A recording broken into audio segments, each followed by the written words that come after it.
Hi friends, welcome to Bookish Bliss, our virtual book club. Every week we will dig into a section of chapters in our favorite books. Let's get started! Hello everyone, and welcome to episode 9 of Bookish Bliss. We have a lot to discuss today. This week we will be covering chapters 22 through 34 of A Court of Mist and Fury by Sarah J. Maas. There will be no spoilers beyond the covered chapters. You don't have to read the whole book to listen. You just have to be caught up on the chapters we're covering. Megan, Yes? we know what I'm drinking, Yes. Marquess, so please tell us, what are you drinking today? Well, I didn't finish the bottle from last week, though I thought I had.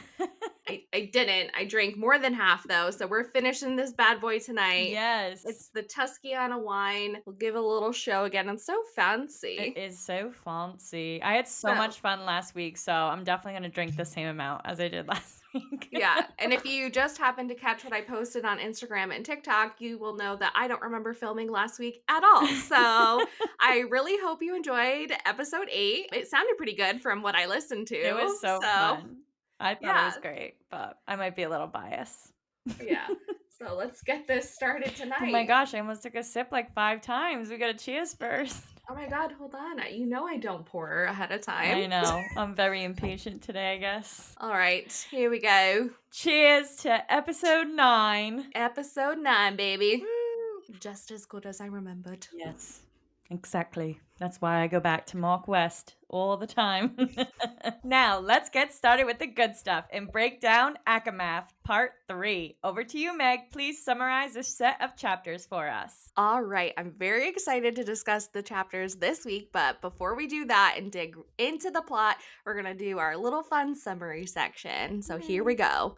Chapter 22, we are heading back to the mortal realm because Rhysand has not heard back from the Summer Court. Mor gives some sound advice to Feyre, don't let the hard days win. And Rhysand, Cassian, Feyre, and Asriel all fly through the wall and into the mortal realm. Chapter 23, Feyre is back at her family's estate and the housekeeper does not want to let her in. Nesta and Elaine have the shock of their lifetime when they realize their little sister is no longer human. Nesta does not want to help Feyre in contacting the queens, but it's Elaine who finally plays the mediator middle sister and says that they will help Feyre in any way that they can. Mm-hmm. Chapter 24. The Archeron sisters get to meet the Bat Boys, and the tension in the room is thick. They can barely make it through a meal. I wasn't sure if they were going to make it without Nesta physically fighting someone at that table. Mm-hmm. They write their letter to the queens, and we get to see Rhysand and Feyre share a bedroom for the first time. Don't worry, though. There was 2 beds. Chapter 25. The next morning is a magical training day. No days off, even when in the mortal realm. Rhysand wants her to light a candle, extinguish the flame, and then dry the wick. He leaves her to practice on her own. She is unsuccessful, but she is grabbed from behind by an old enemy, the Ator. This guy. He needs to just disappear. Yeah. Chapter 26. That slimy Ator is back at it again, but Rhys swoops in and captures the Ator and has Asriel bring the Ator to the Court of Nightmares for questioning. Feyre is all kinds of pissed off because Rhysand used her as bait. Feyre winnows for the first time and knocks Rhys on his ass into the snow. That was well deserved. Yes, it was. I agree. Chapter 27, the shortest chapter ever. Literally. Feyre is raging. She will no longer work with Rhysand if he keeps secrets from her again. Rhysand says he's sorry, but Feyre does not want to hear it. Nope. Chapter 28. The sisters mail the letters to the queens in town. The gang heads back to Prythian, and then we get to see the Ator tortured. Yes. Yeah, we'll just leave it at there for now. He lives, though. Unfortunately. Chapter 29. We get a lovely night out on the town with the inner circle, and we see Feyre start to enjoy herself for the first time. We get a cute moment and a steamy moment between Feyre and Rhysand. Is there a budding romance here? No wonder. Chapter 30. Feyre is finally training with Cassian, and she sucks at throwing a punch. She has a breakthrough on her emotions, and she leaves it all out on the mat. Chapter 31. After another training session, we learn that we are finally going to the Summer Court. Yay! Cassian is pissy. He is not going to be allowed to go to the Summer Court because he literally knocked down one of their buildings before and is banned. Mm-hmm. Rhysand and Feyre have another bantering session, but he flicks her in the nose before taking off. Like, so much bantering. I Just, know. The sexual tension is so real. it's so thick. Chapter 32. Only Rhysand, Feyre, and Amren are heading off to the summer court. We meet Tarquin in his court, and during an opening lunch, Rhysand warns them when they mention Feyre leaving the spring court that if they try to send her back or give word of her whereabouts, he will kill them. And that is not a threat, it is a promise. Yup. Chapter 33. More Feyre and Rhysand bickering and bantering. Can they just kiss already? Sheesh. There is so much tension between them. We get to have a night out in the summer court on the pleasure barge, but Rhysand is not giving Feyre the attention that she is used to. Jealous? She Mhm. cannot even concentrate on her conversations with Tarquin. Rhysand is nowhere to be found when she gets off the boat. Uh-oh. Chapter 34. Feyre and Tarquin have a hangout where he is showing her all of his treasures. She's ignoring Rhysand, which causes them to have another spat. He admits that he was jealous, but she won't. We get a beautiful quote about wishing and dreaming at the end of these chapters. Yes. Good set for sure. Yeah. All right, Amanda, tell us what's been happening with our characters. Okay, yes. So I'm going to start the character section today with Moore. Moore explains to Farah that in the Court of Nightmares, females are prized. Their virginity is guarded and sold off to the highest bidder, whatever male will be of the most advantage to their families. She was born stronger than anyone in her family, even the males, and she couldn't hide it because they could smell it, the same way you can smell a High Lord's heir before he comes to power. She didn't want to be a wife. She prayed that she would escape what her elder cousins had endured. Loveless, sometimes brutal marriages. But a few days after she turned 17, the moment her first blood came, her power awoke in full force. Every single family in the hewn city saw her as a prize mare. They saw that power and wanted it bred in their bloodline over and over again. Her parents were thrilled. They could have their pick of any alliance with any of the other ruling families. Her pleas for her choice in the matter were unheard. She tells Feyre that the rest of the story is long and awful and for another time. We do get a hint of history between Asriel and Moore too, which is interesting, and I can't wait to learn more about that. Yeah, no, definitely. I think Moore has such an interesting story, and we kind of get Yeah. to know her piece by piece and get to know her backstory just a little bit at a time.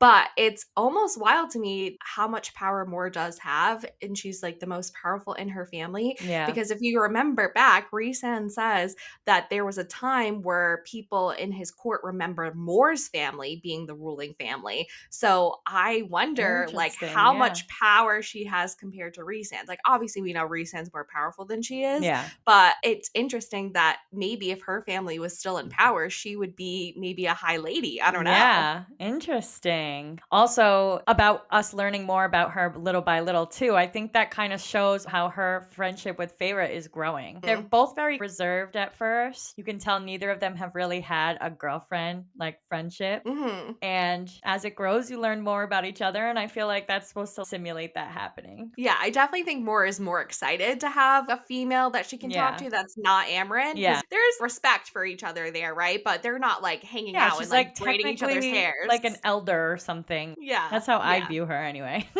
yeah. She's only You're not 5,000 years old, so Yeah, you don't invite Amren to go like on a girl's day. yeah. But she'll come to family dinners, but she's not coming to like paint your nails. Right, yeah, exactly. So let's move on to when we get to the mortal lands. Mrs. Laurent. She is the housekeeper at Feyre's family manor, and when Feyre arrived at the house, she didn't open the door wider after noticing her face. She could tell, she knew that Yeah. there was something different and something off. And the woman gave Feyre a look that promised death if she had harmed her sisters as she turned into the house. So you can tell that there's something different about her physically as well, not just that she internally has become a high fae. Like they can literally see a difference in her. Yeah, even with her hood up. So you couldn't see her ears, you couldn't see anything. Right. You could just see that she's now like just so magical. She can't even contain the power. Like she's not glamored at all. It's Yeah. definitely an interesting point of view from the housekeeper because I think Feyre doesn't even realize how powerful she really is. I think she's coming to terms with it, but Yeah. Well, she's someone been around all these crazy powerful people, so she probably doesn't notice that she's emitting this power, I guess, because everybody is in the night court. Feyre's father, of course, he is away for work in Neva, trading with some merchants from the other half of the world. And he was actually attending a summit about the threat of the wall. So they do know something's going on, something's brewing. Yeah, Azrael says that if the humans are already starting to prepare and they're getting wind of something, that's why he hopes that the queens will be more likely to speak to them about the war in the book if they're already having some rumblings on the mortal side of the wall. Yeah, which makes sense. Nesta and Elaine. So we're back in the Mortar world, back with our sisters, and Feyre Mhm. mentions that Nesta seems older to her, but not in her appearance. She knew about the threat to the wall and wondered if Feyre was coming back to warn them. As you said earlier, too, in your summaries, she's not all about helping the High Fae. And if it No. wasn't for Elaine, they might not have agreed to post up at Feyre's Oh, family manor. yeah, for sure. She would Yeah. have definitely thrown Feyre out on her ass in Yeah, that moment. for Yeah. sure. Being our lovely Nesta again. Yep. Right back to where we met her. Yep. Elaine, she is so beautiful and exactly as Feyre remembered.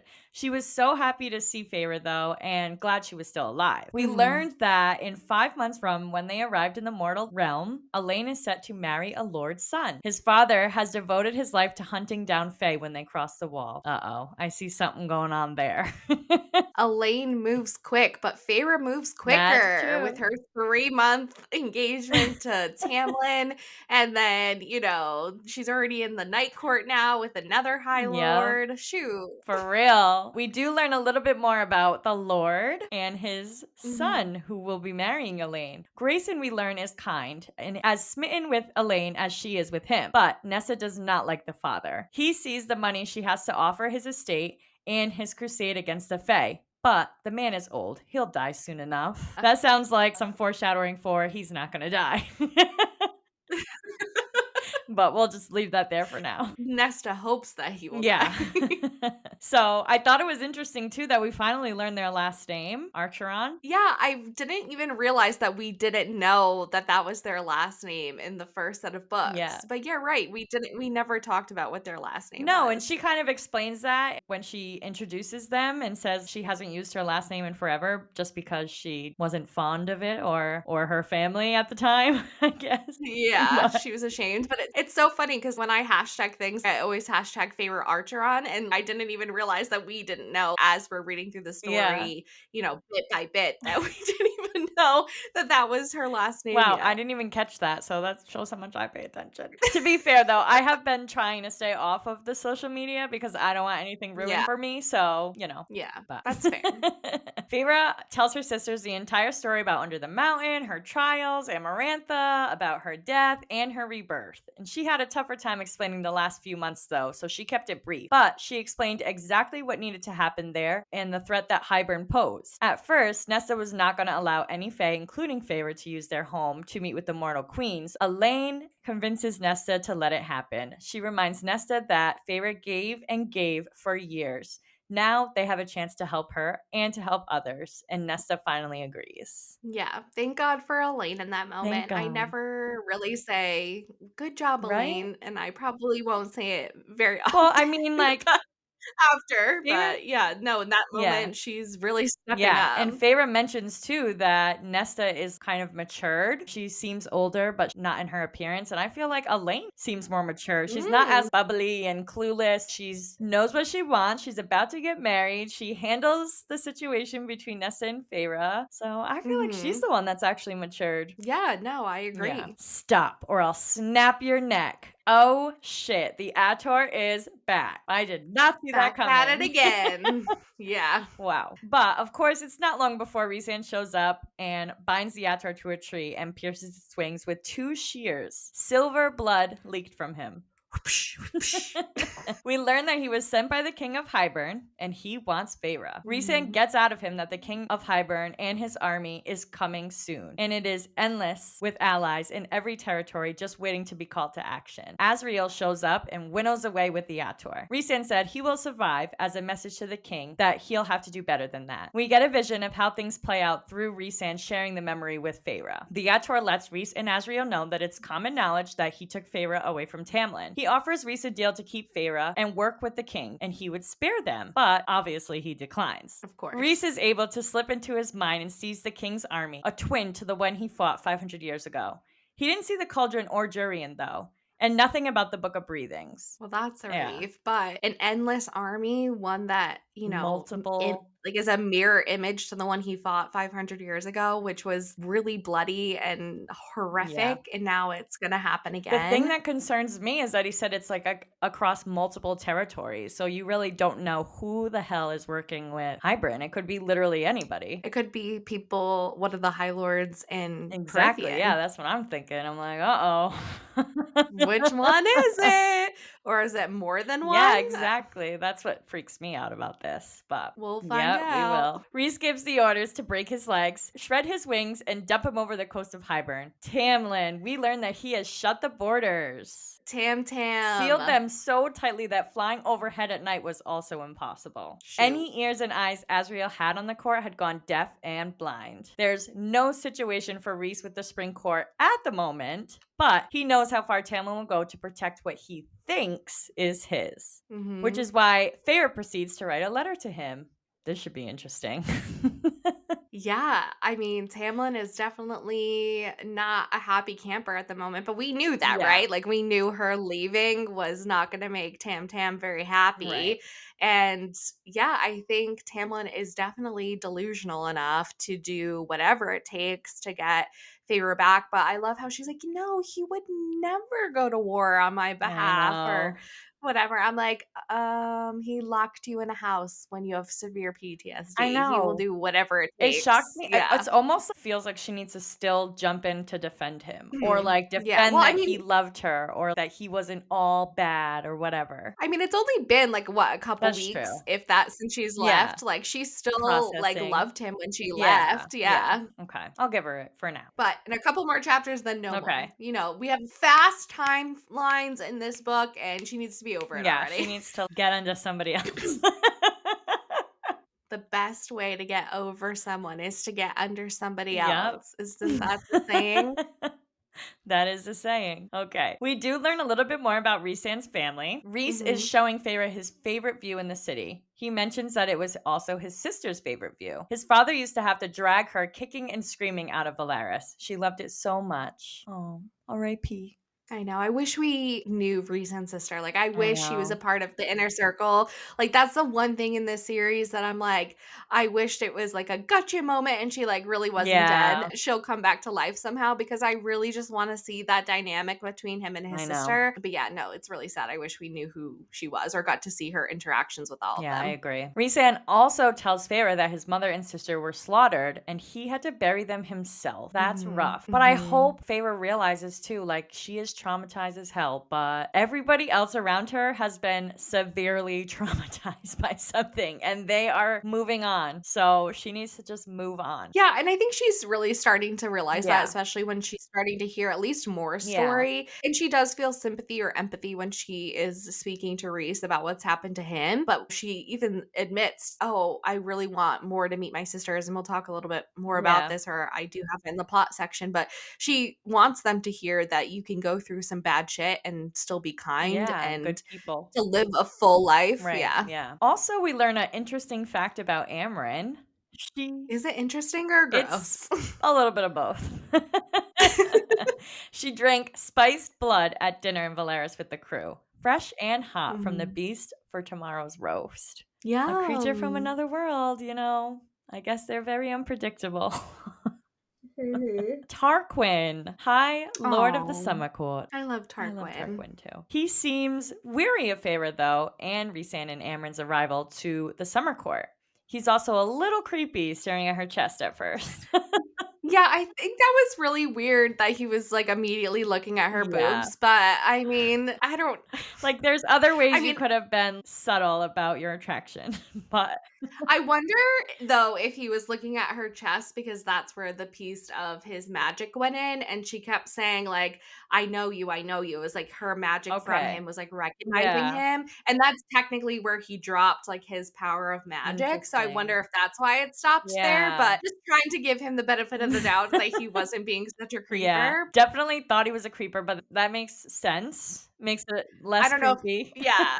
Yeah, I don't know if that is the reason, but I'm gonna choose to believe Yeah. that because I don't wanna believe that Tarquin is a Yeah, creeper. I don't blame you. He is a new High Lord promoted while under the mountain. He thinks Feyre is a pearl. He knew that when Feyre finished her first task and threw the bone at Amarantha and splashed her with mud. I love that this keeps My coming back favorite. up and up and up. Yeah, Like, because it was epic. I know, it really was so epic. He already knows of the war coming, courtesy of Rhysand's letter confirming, but he expresses to Rhysand that he does not want to fight in another war. He is very interested, though, in the Mortal Lands and asks Feyre about it. She tells him all they care about is money now that the lands are free of magic and power. She says that if you have money, you keep it all to yourselves, and if you don't, you're fighting to survive. He tells her that Prithian isn't much different. When it comes to high fae and lesser fairies, even the lowest high fae have more rights than the wealthiest lesser fairies. He doesn't believe that it should be that way, though. He wants to see one day in Prithian that all fairies have a voice in his home and beyond it. I love Mhm. that about him. No, I know. He's ambitious. Yeah, he definitely is. And he also believes that Feyre could be the bridge to becoming allies with the Night Court. Mhm. So, Yeah, I think Tarquin definitely wants to be on Reese's good side and for them to be allies and potentially, I don't know, I wouldn't say friends is a bit too far, but I yeah, think he knows that Feyre is the way to bridge that gap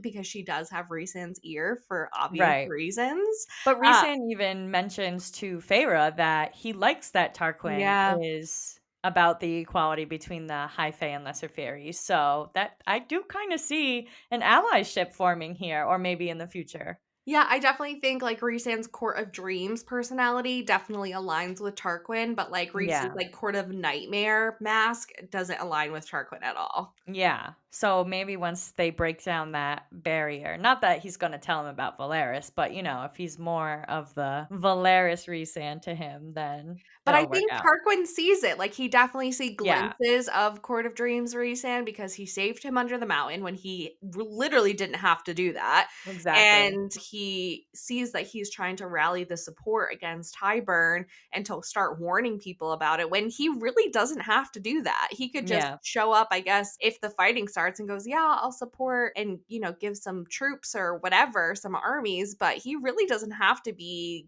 doing this rallying call that he's kind of doing in the summer court, even though he does have an ulterior motive to being there, but he doesn't have right. to warn them. He doesn't owe them anything. Yeah, totally. I totally agree. We meet a few other members of the summer court. We meet Crisada, Princess of Adriata. She has a pretty face, long silver hair, but Feyre did not mistake the light in her brown eyes for anything but razor sharp cunning. Mhm. She seems to think a different war is coming, not involving the King of Hybern, but Tamlin. Feyre was his bride, and Crisada was concerned with harboring a stolen bride. But she believes that law is law, and if Tamlin knew that Feyre was in the summer court and sent a letter requesting they return Feyre to him, they would have to obey. But not on Rhysand's watch. Nope. Not gonna happen. Not today, not tomorrow, not ever is he giving Feyre up back to Tamlin. Yeah. We meet one more character in this set of chapters, Crisada's younger brother and Prince of Adriata, Varian. He is captain of Tarquin's guard, his attention fully stuck on Amryn, as if he knew that she was the biggest threat, and he was ready to kill her if given the chance. He agrees with Crisada about harboring a stolen bride and returning her if requested. But Amryn and Varian were spending some quality time together on the pleasure barge, or they were I standing near each know. other anyways. Yeah, so is it because he wants to kill her or do something else to her?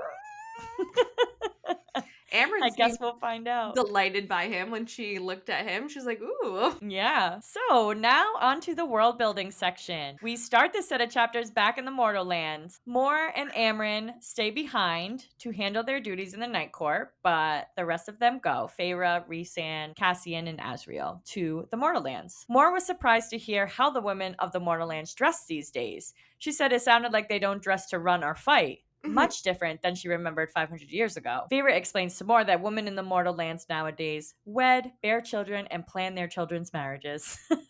That's it. Yep, that's it. We do learn an interesting fact about the wall, too. When they get there, Feyre could feel it. When she was human, it was just an invisible shield, but as a fairy, she couldn't see it, but she could hear it crackling with power, the tang coating her tongue. Mhm. Interesting. We do get a mention of the Illyrian steps. Rhys offers to take Feyre there and describes it as a far more interesting, warmer forest than the Mortal Lands. Mm-hmm. Speaking of Illyrian, Cassian tells Feyre they got tattoos when they're initiated as Illyrian warriors for luck and glory on the battlefield. Ooh. Yeah. I want one. Me too. Should we get an Illyrian tat? Oh my god. Okay. Megan? No, I can't tattoo up my whole arm. Yeah, we're not going to do that. No. Maybe a little one somewhere. Maybe like a little tattoo Like a little somewhere. book somewhere. Yeah. We do get a little bit more from Nuella and Ceridwen too, the twin servants. I love Amryn walked them. into Feyre's room and the twin servants poofed into smoke and vanished. They're smart. They're smart. According to Amryn, they were skittish things. We learned, though, that they are wraiths. Well, they're Yeah. half wraith and half high fae. Mm-hmm. Wraiths are nothing but shadow and mist, able to walk through the wall, stone, you name it. They can walk through it. Mm-hmm. They make good spies in answer to both Rhys and Asriel, and we learn that Asriel is actually the one who trained them. Yeah, I mean, he is the shadow singer. Yeah, interesting. So does that mean the water wraith is the same thing, but in the water? No. Yeah, I think there's probably different types of wraiths. Okay, so they're more than just like shadows, the water wraiths. They're Yeah. like mermaids or something. Yeah. Okay. The Court of Dreams, we learn, was founded on 3 things: to defend, to honor, and to cherish. Many of Rhys's top officials have little to no power. He values loyalty, cunning, and compassion over all. And Rhys does not punish disobedience if it's an act to defend his court. We also learn that there is no Tith in the Court of Dreams. I don't think there's one at all in the Night Court. Yeah, or probably any other court.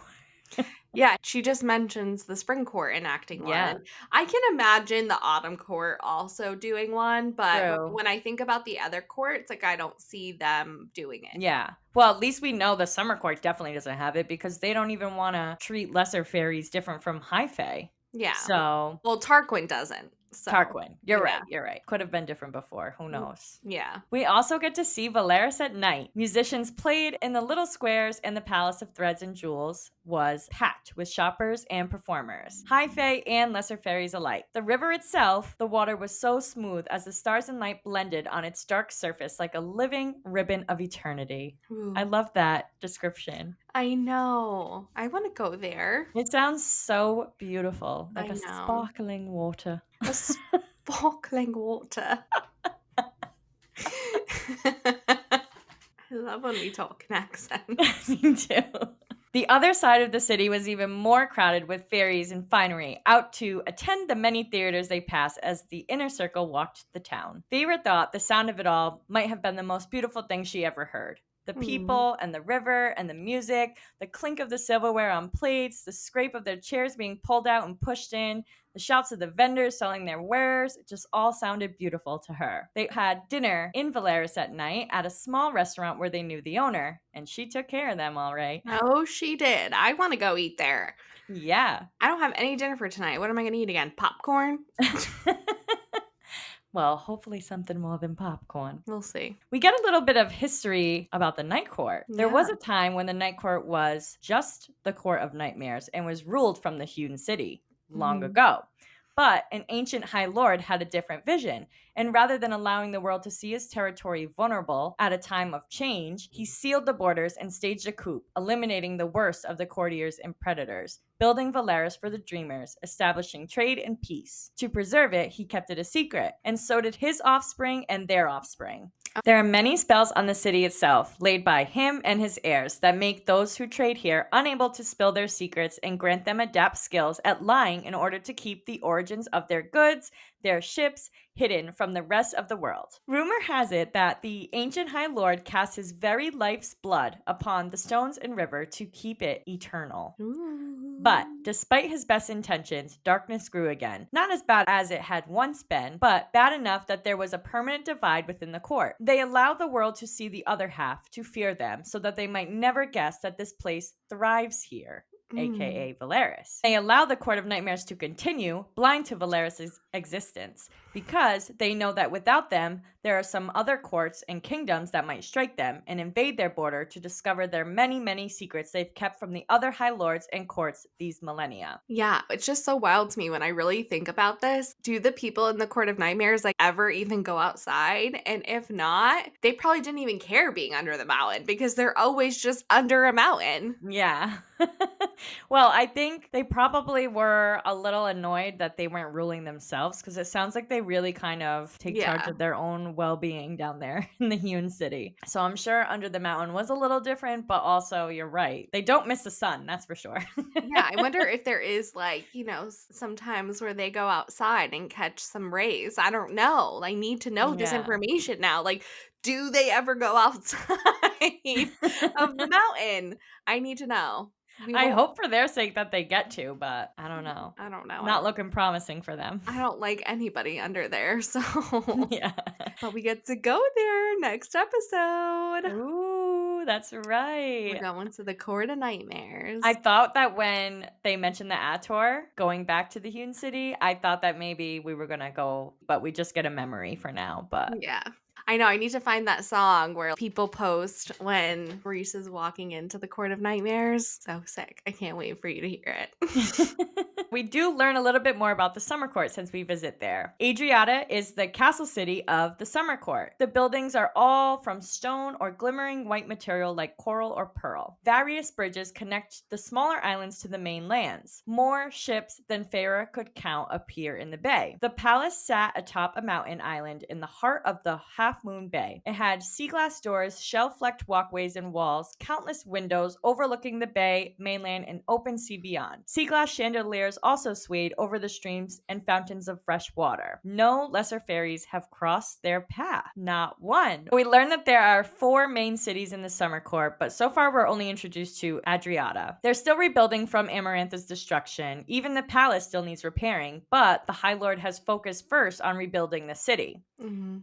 They dined and drank on a pleasure barge that barely rocked in the bay. Sounds so lovely, like a I giant know. cruise ship.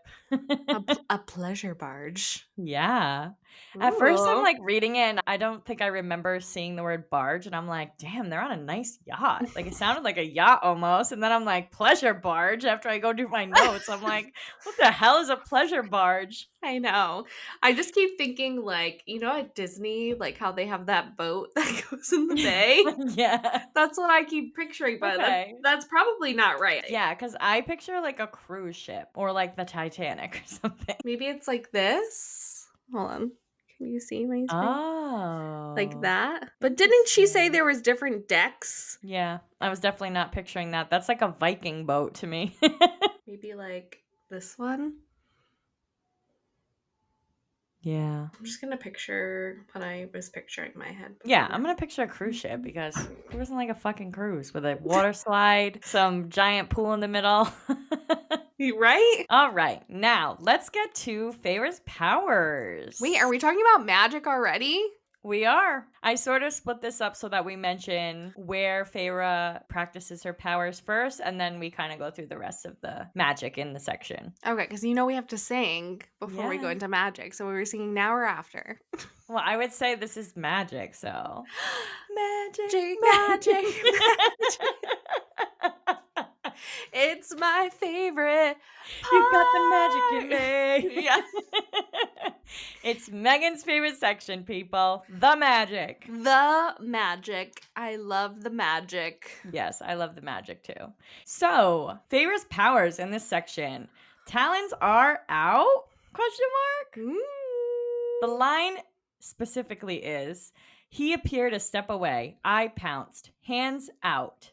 Talons out. And slammed into a tree. No longer claws because we're no longer in the Yeah. Spring Court. Yeah, I was like, oh shit, she has talons now too? Feyre also folds herself into wind and shadow and dust and aimed for where Rhysand was heading. She winnowed in front of him and tackled him to the ground. Our girl can winnow! Our girl can winnow. Also, when she's in the Summer Court, she could feel the water answering to her. Rhys Mhm. instructed her to light a candle, and instead, she shot it with a splash of water. She also willed the droplets to separate until they hung around them, catching light and sparkling. Then she sent the droplets to Rhysand's face. That was so great. That was great, for sure. And I love Rhysand's reaction too, because he was just laughing it off Oh and my not pissed god. about it. No, he definitely wasn't pissed Could about you it. imagine her doing that to Tamlin? He would be Oh, like, grab her in the throat. yeah, and Reese just pretending to be mad, but he's really thinking, "That's my girl." Yeah, yeah, exactly. All right. So, like always, we got a ton of magic in this section. Yeah, let's get it. Rhysand, Cassian, and Azriel were hidden by glamours when they arrived at Feyre's family house in the Mortal Lands. Mhm. Rhysand warms the bed for Feyre when they are in the guest room in her family's manor in the mortal realm. I thought that was so sweet. And I I also was so know. jealous. I hate getting into a cold bed. I know.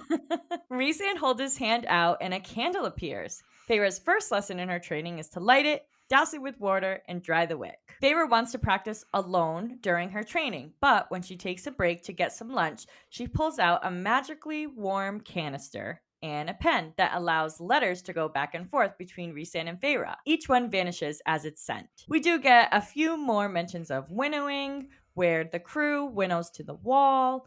Azriel winnows away with the Ator. Rhysand is teasing Feyre and winnowing around her, playing hard to get. Feyre winnows in front of him, like I've already mentioned, and tackles him to the ground. And Rhysand flew them back over the wall into Prithian and then winnowed them into Valeris. So lots of winnowing in this section. Yeah. Short travel times. Thank God. Rhysand also glamours them to walk with Feyre's sisters to the shop to mail the letter to the mortal queens. Rhysand lets Feyre see another memory of the Ator this time, and Azriel and himself in the hewn city. Mhm. Feyre wrote a letter to Tamlin, and Rhysand folded in two, and poof, it vanished. Do you think To it the just like spring porch. landed on his desk? Like, Yeah. Or in front hello? of his face, wherever he was. Yeah. The potted palms, placed with loving care along the riverside walkway railing, were no doubt spelled to keep from dying in the winter, just as the warmth of the restaurant kept the chill from disturbing them, or any of the dining in the open air at the river's edge. Rhys and Feyre used their magic paper and pen to write back and forth to each other with vanishing messages. That is, until Feyre is done talking and tosses the paper in the fire. Magic has propelled the boat that Rhys, Amryn, and Feyre dined and drank on in the summer court.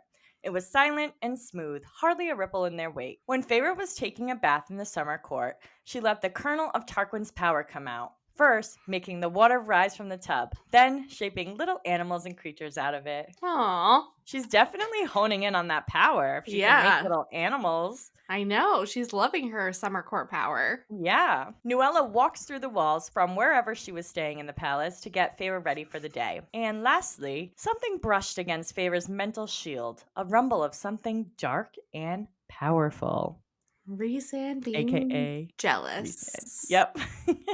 And now we are moving on to our plot, notable lines, and some assumed foreshadowing section. Take it away, Megan. But first, More wine before we go into this bad boy section. I gotta pour more before I take a sip. Rhysand still hasn't heard from the summer court, so they are going to journey to the Mortal Lands to visit Feyre's families to secure their help and contacting the Mortal Queens for a meeting about the Book of Breathings. Moore is hanging out with Feyre while she's getting ready for her trip back to the Mortal Lands. Feyre notes that the gang had gone out the night before and Cassie and Azriel were hurting from their night out and wondered what it would be like to go out with them. I know she really wants to go, but she can't do it yet. She should have went dancing I with know. them. Then she would have found I out. know. But I understand.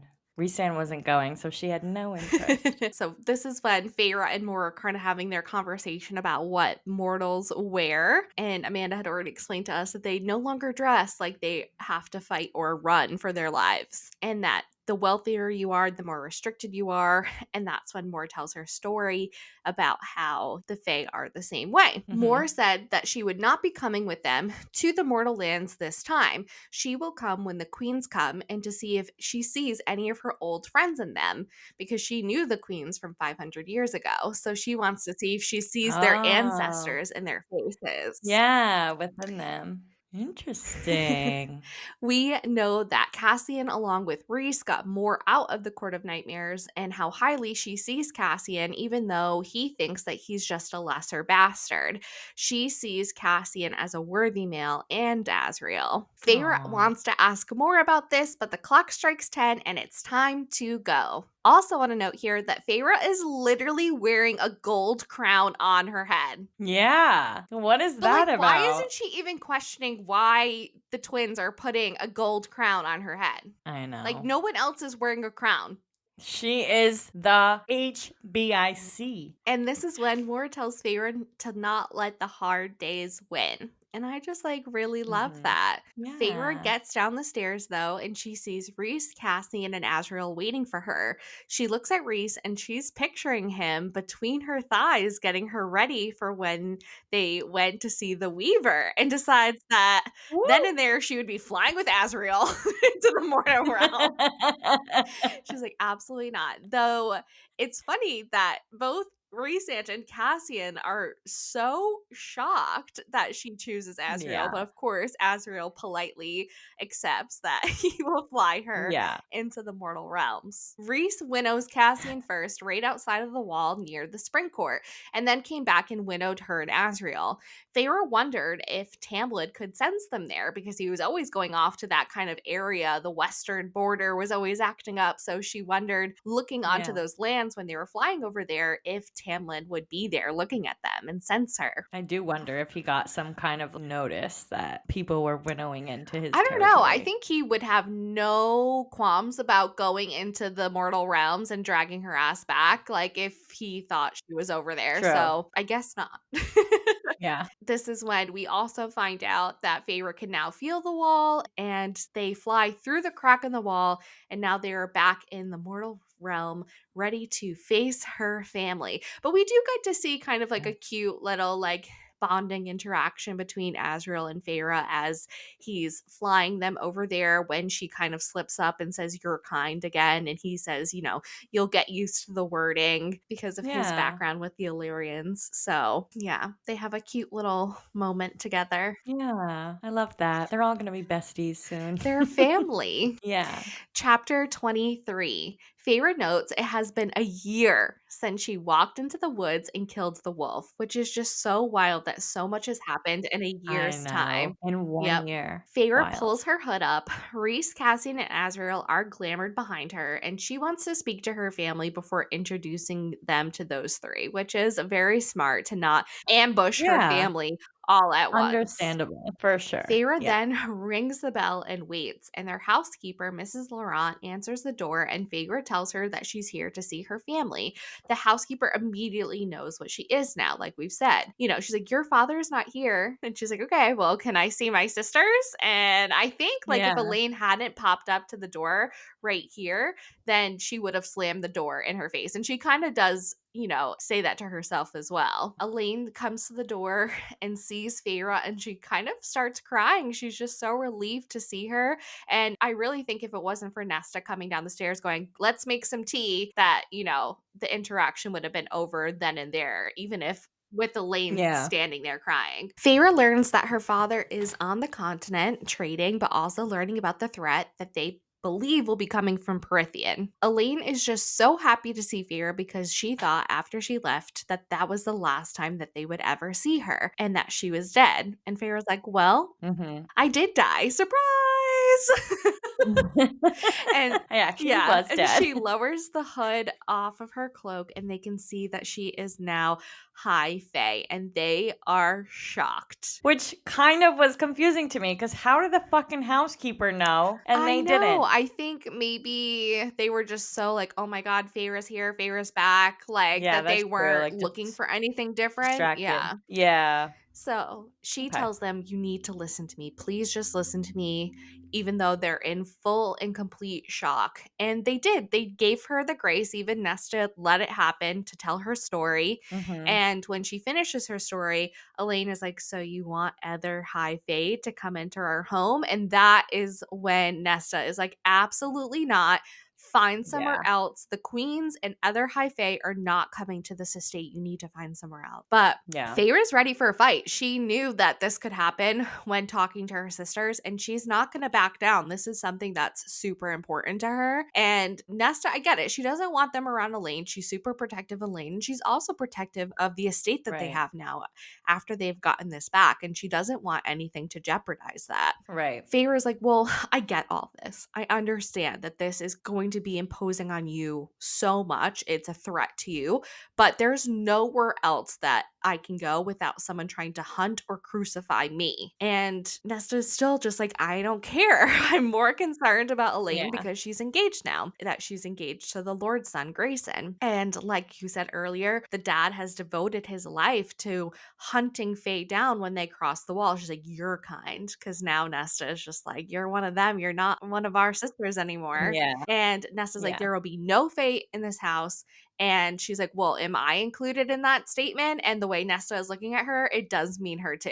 Yeah. I was like, fuck, Nesta. I had such high hopes for you. Nesta is just protective. Like she will do Yeah. whatever she thinks is best, and Feyre is not what is best for their family anymore. Yeah, but she doesn't do what's best for everyone. She does what's best for her Yeah. and Elaine, which is annoying that Feyre's not included in Well, that. But I don't know, just to play devil's advocate for Nesta, because we know that Nesta was on Feyre's side and very supportive of her when she went back to the yeah, mortal realm the second time. she I was. think this is Yeah. also a protection for Feyre because she's like, I don't want you in the mortal realms because you probably will die. Someone will try to go after you. Right. So she's not saying it, but I think that we know Nesta enough now to know that she Yeah. probably does have Feyre in mind, even though she doesn't like to outwardly show it all Maybe the not at the time. top of the Yeah. list. Yeah. All right. So this is also my notable line for chapter 23, page 248. Elaine says to Nesta, if we do not help Feyre, there won't be a wedding. Even Lord Nolan's battlements and all of his men couldn't save me from them. We keep it a secret. We send the servants away. With the spring approaching, they'll be glad to go home. And if Feyre needs to be in and out for meetings, she'll send word ahead of time and we'll clear them out. Make up excuses to send them on holidays. Father won't be back until the summer anyway. No one will know. Feyre gave and gave for years. Let us now help her. Help others. I know. Elaine is really being the middle sister finally. Yeah. And so after Elaine says this, Feyre does look back at Nesta and she's like, there really is no other way.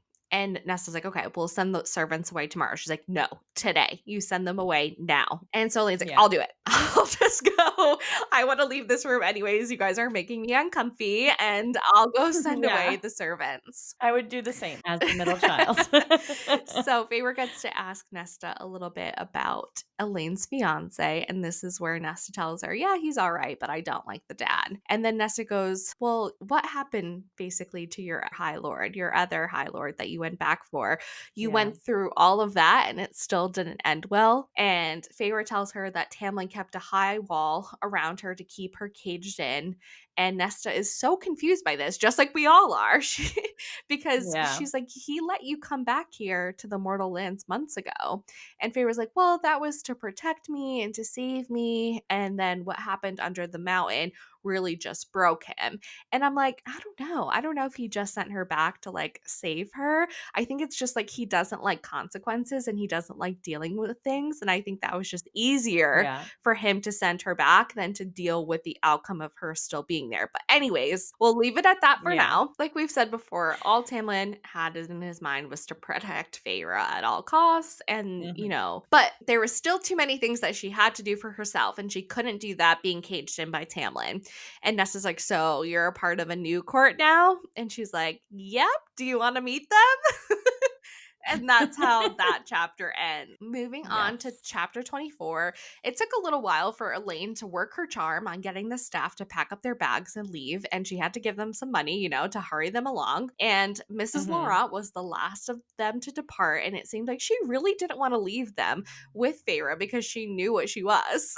That's actually nice, though. At least she cares, and it's not just the money hungry in their Yeah, house, no, that's true. And right when the last of the staff left, Rhys, Cassian, and Azriel knock on the door and Feyre lets them in. Cassian lets out a low whistle, just looking at their place and seeing how ornate and fancy everything was. And it's funny because it was all initially paid for by Tamlin because he had taken such good care of her family. Yeah. She notes to herself that Tamlin had given Feyre everything she needed to become herself, to feel safe. But once he got what he wanted, he stopped trying and didn't need her to do anything for him anymore now that Amarantha was gone. Mhm. Feyre tells the group that her father is away on business and attending meetings in Neva about a threat in Perithian, and Cassian is surprised that it was about Perithian and not Highburn. And she's like, well, they could have been mistaken. That's all they really know. They just know that Right. the threat is Yeah. coming from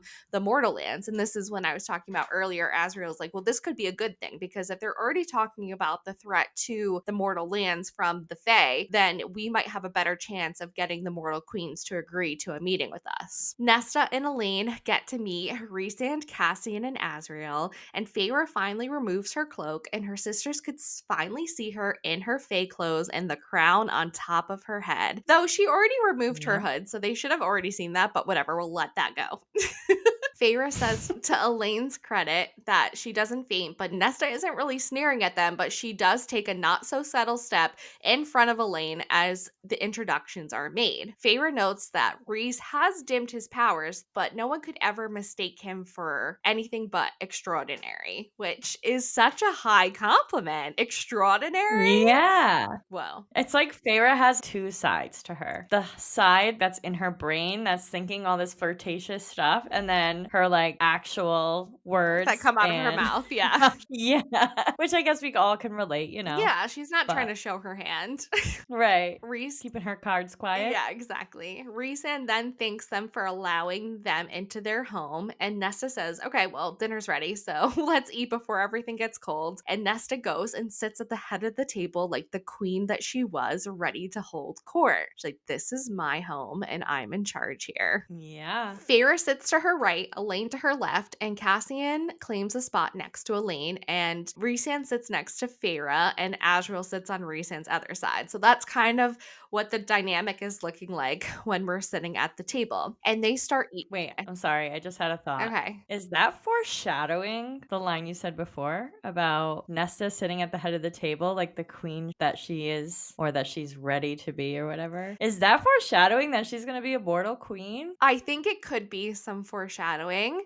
I think that Nesta is destined for great things. I just don't know, and we still don't know yet in this series what that is yet.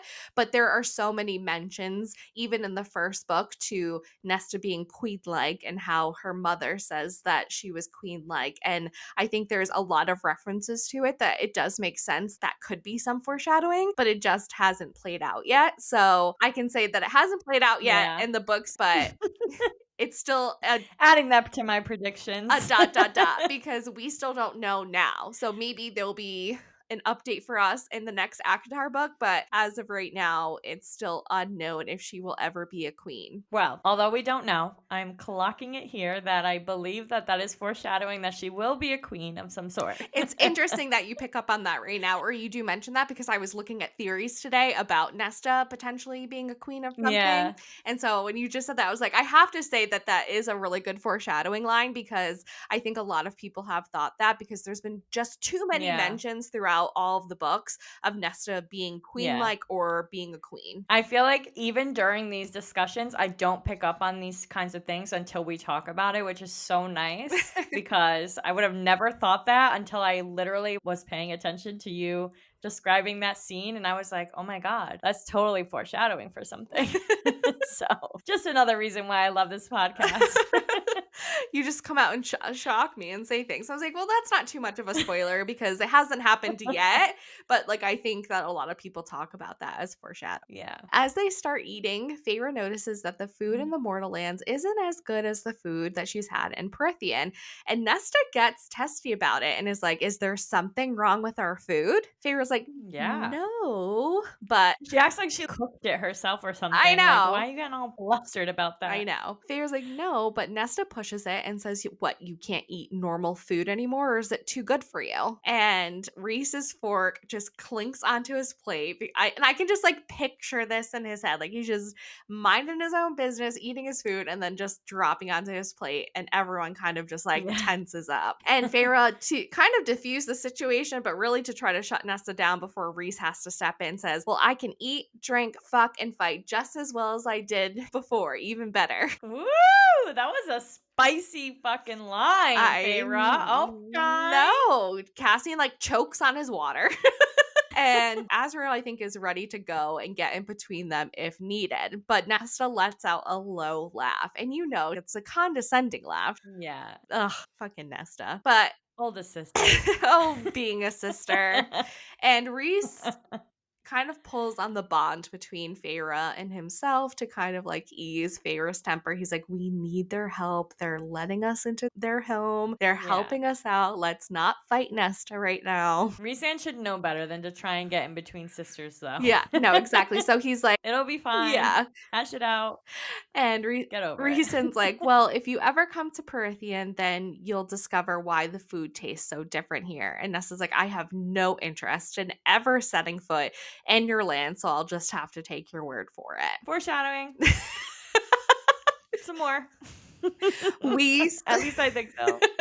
we see Cassian sizing Nesta up, and Nesta notices it and is just like, "What are you looking at? Like, what do you want?" And Cassian's like, "Well, I'm just looking at someone who let her youngest sister risk her life every day in the woods while she did nothing. Someone who let a 14-year-old child go out into that forest so close to the wall. Your sister died to save my people. She's willing to do so again to protect you from war. So don't expect me to sit here with my mouth shut while you sneer at her for a choice she did not get to make and insult my people in the process." That was one of Woo! my top lines out of this set of chapters. Like, holy shit. Yeah, someone is finally fucking putting Nesta in her place. And Yeah, what Cassian said. it's definitely a powerful line. And yeah, and it just makes me so mad because we know that Nesta knows this. Yeah, And we know that she feels bad about it. So I don't get why she just right. has this guard up, this mask on all the time, when we know deep Yeah. down she was the only one to fucking march her ass to the wall to try to get Feyre back. So, ugh, She's the oldest, though. yeah. So I feel like the oldest always has to put up a front to protect everybody else. Yeah. So I feel like that's just what she's doing in this moment. She's just putting up a front, like she's unbothered, Mhm. even though she's probably the most bothered out of all three of them. Yeah, her sister's But dead. Like, if you really think about it, yeah, like, her sister, her youngest sister is dead. Yes, she's sitting at the table, yeah, but, like, she's no longer the Feyre that she grew up with, the Feyre that exactly. hunted for Yeah. them and saved their lives. Her sister is gone. And feel like Yeah. that must be, like, a really hard thing to process because, yeah, Feyre is still Feyre. Like, her thoughts and her feelings are still the same, but she's Yeah, her not. soul is still the same. Yeah. Yeah. This is also my notable line for this chapter, chapter 24, page 256, where Elaine says, "As for Feyre hunting during those years, it was not Nessa's neglect alone that is to blame. We were scared and had received no training, and everything had been taken, and we failed her. Both of us." Elaine playing that middle sister today. She's definitely Yeah. grown, like you said. I don't see the growth in Nesta, though. Like, that's why I made that comment, because she mentions that about Nesta, but not about Elaine. But Elaine is the one to me that seems the most mature in these situations. Yeah. Though I do want to point out that Rhysand is kind of just looking at his plate, unmoving and unblinking when this entire interaction is going down. He's keeping his mouth Yeah. shut. Probably very difficult to do that, but he is. So Yeah. instead of, Well, it's good too. You gotta let them hash it out, you know? yeah. Sisters will be sisters. Well, because Cassian stepped in, so True. Rhysand then says that he wants to just start over. Nesta agrees to this, and they all begin eating again. Azriel tells Aline about his people and that they are not considered high fae, that only the high fae look like Rhysand and Feyre. Mhm. And Nesta wants to know what Feyre would be called, though, since she was not originally High Fae and she was made. And Rhysand says, well, Feyre can be whoever she wants to be, whoever she chooses to be. We love that, Rhysand. Good answer. Nesta's like, okay, well, write your letter to the queens tonight, and they will go to the village tomorrow to dispatch it. If the queens do come, though, Nesta tells them to brace themselves for prejudices that are far deeper than theirs, and to contemplate how they plan to get all of them out of this mess should things go sour. Yes. The gang decides that they're going to spend the night and that they'll take 2 bedrooms. Rhysand and Feyre in one, and Cassian and Azriel in the other. Rhysand says it's because the magic isn't as strong in the Mortal Lands and they don't want to take any chances. Mhm. Sure, Rhysand. Whatever you say. they they spend a decent amount of time writing their letters to the queens, and then they get ready for bed. When they arrive in the bedroom that Feyre and Rhysand are sharing, there's only one bed, and she goes, I am not sharing a bed with you. But then he kind of just like snaps his finger and he magically imports a bed from somewhere else in the house into their bedroom. But it's so funny that the magic isn't as strong, but he can, Yeah. magically Yeah. import an entire bed into a bedroom. He's like, well, Nesta was a delight. And he's like, maybe Elaine shouldn't be marrying that Lord's son for a lot of reasons, but a major one is that Feyre wouldn't be invited to the wedding. And I love that his concern is about Feyre yeah, and not even about Elaine in and this. she takes it like he's I love mocking that. her in some way, but he's really not. He's like just concerned, like, you won't be able to go to your sister's wedding because one, they don't like you because you're Fae, and they're definitely not going to accept any presents that you send. Yeah. But she's like, you have a lot of nerve mocking my sisters when you don't pay attention to Azriel, Cassian, and more. And Reese is like, I would suggest you keep those observations to yourself. And Yeah, but, like, how doesn't he? I don't understand. They're together every single day. I know, he just stays out of it. He's like, "It's none of my business." Like, he has more important things to Yeah, be like, what's he doing. supposed to do? What's he gonna say? "You're not allowed to do this," or "Go to your room right now and think You about what you've 3 done." gotta figure out who wants to be with who, or you're going in timeout. Yeah, like, obviously he's not gonna get involved. Yeah, I can't. Anywho, Reese then magically brings out some night clothes for her, which some of them are very lacy underthings. Just like, you're a pig. But when Feyre comes back into the room after getting ready for bed, she gets inside of the covers, and you do say this, she notices that the bed is Good. warm and she thanks him for warming her bed. Reese laughs and says Amarantha never thanked him for that and says that Amarantha didn't suffer enough. Reason says, I don't know how I got through this dinner. And she's like, what are you talking about? And he's like, with your sisters. Like, they mean well. Well, one of them does, anyways. But he didn't realize while he was sitting at that table that it would hit him so strongly about how young Feyre was and how they didn't protect her.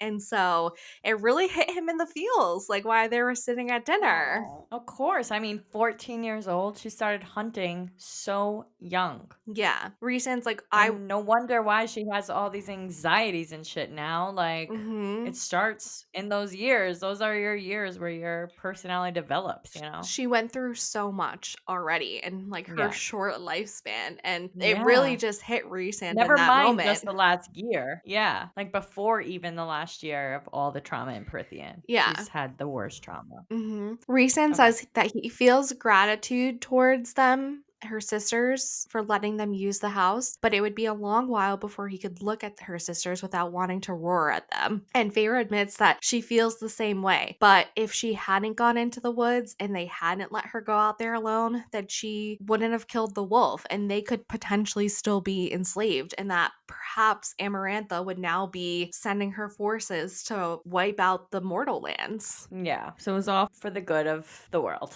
literally. Yeah.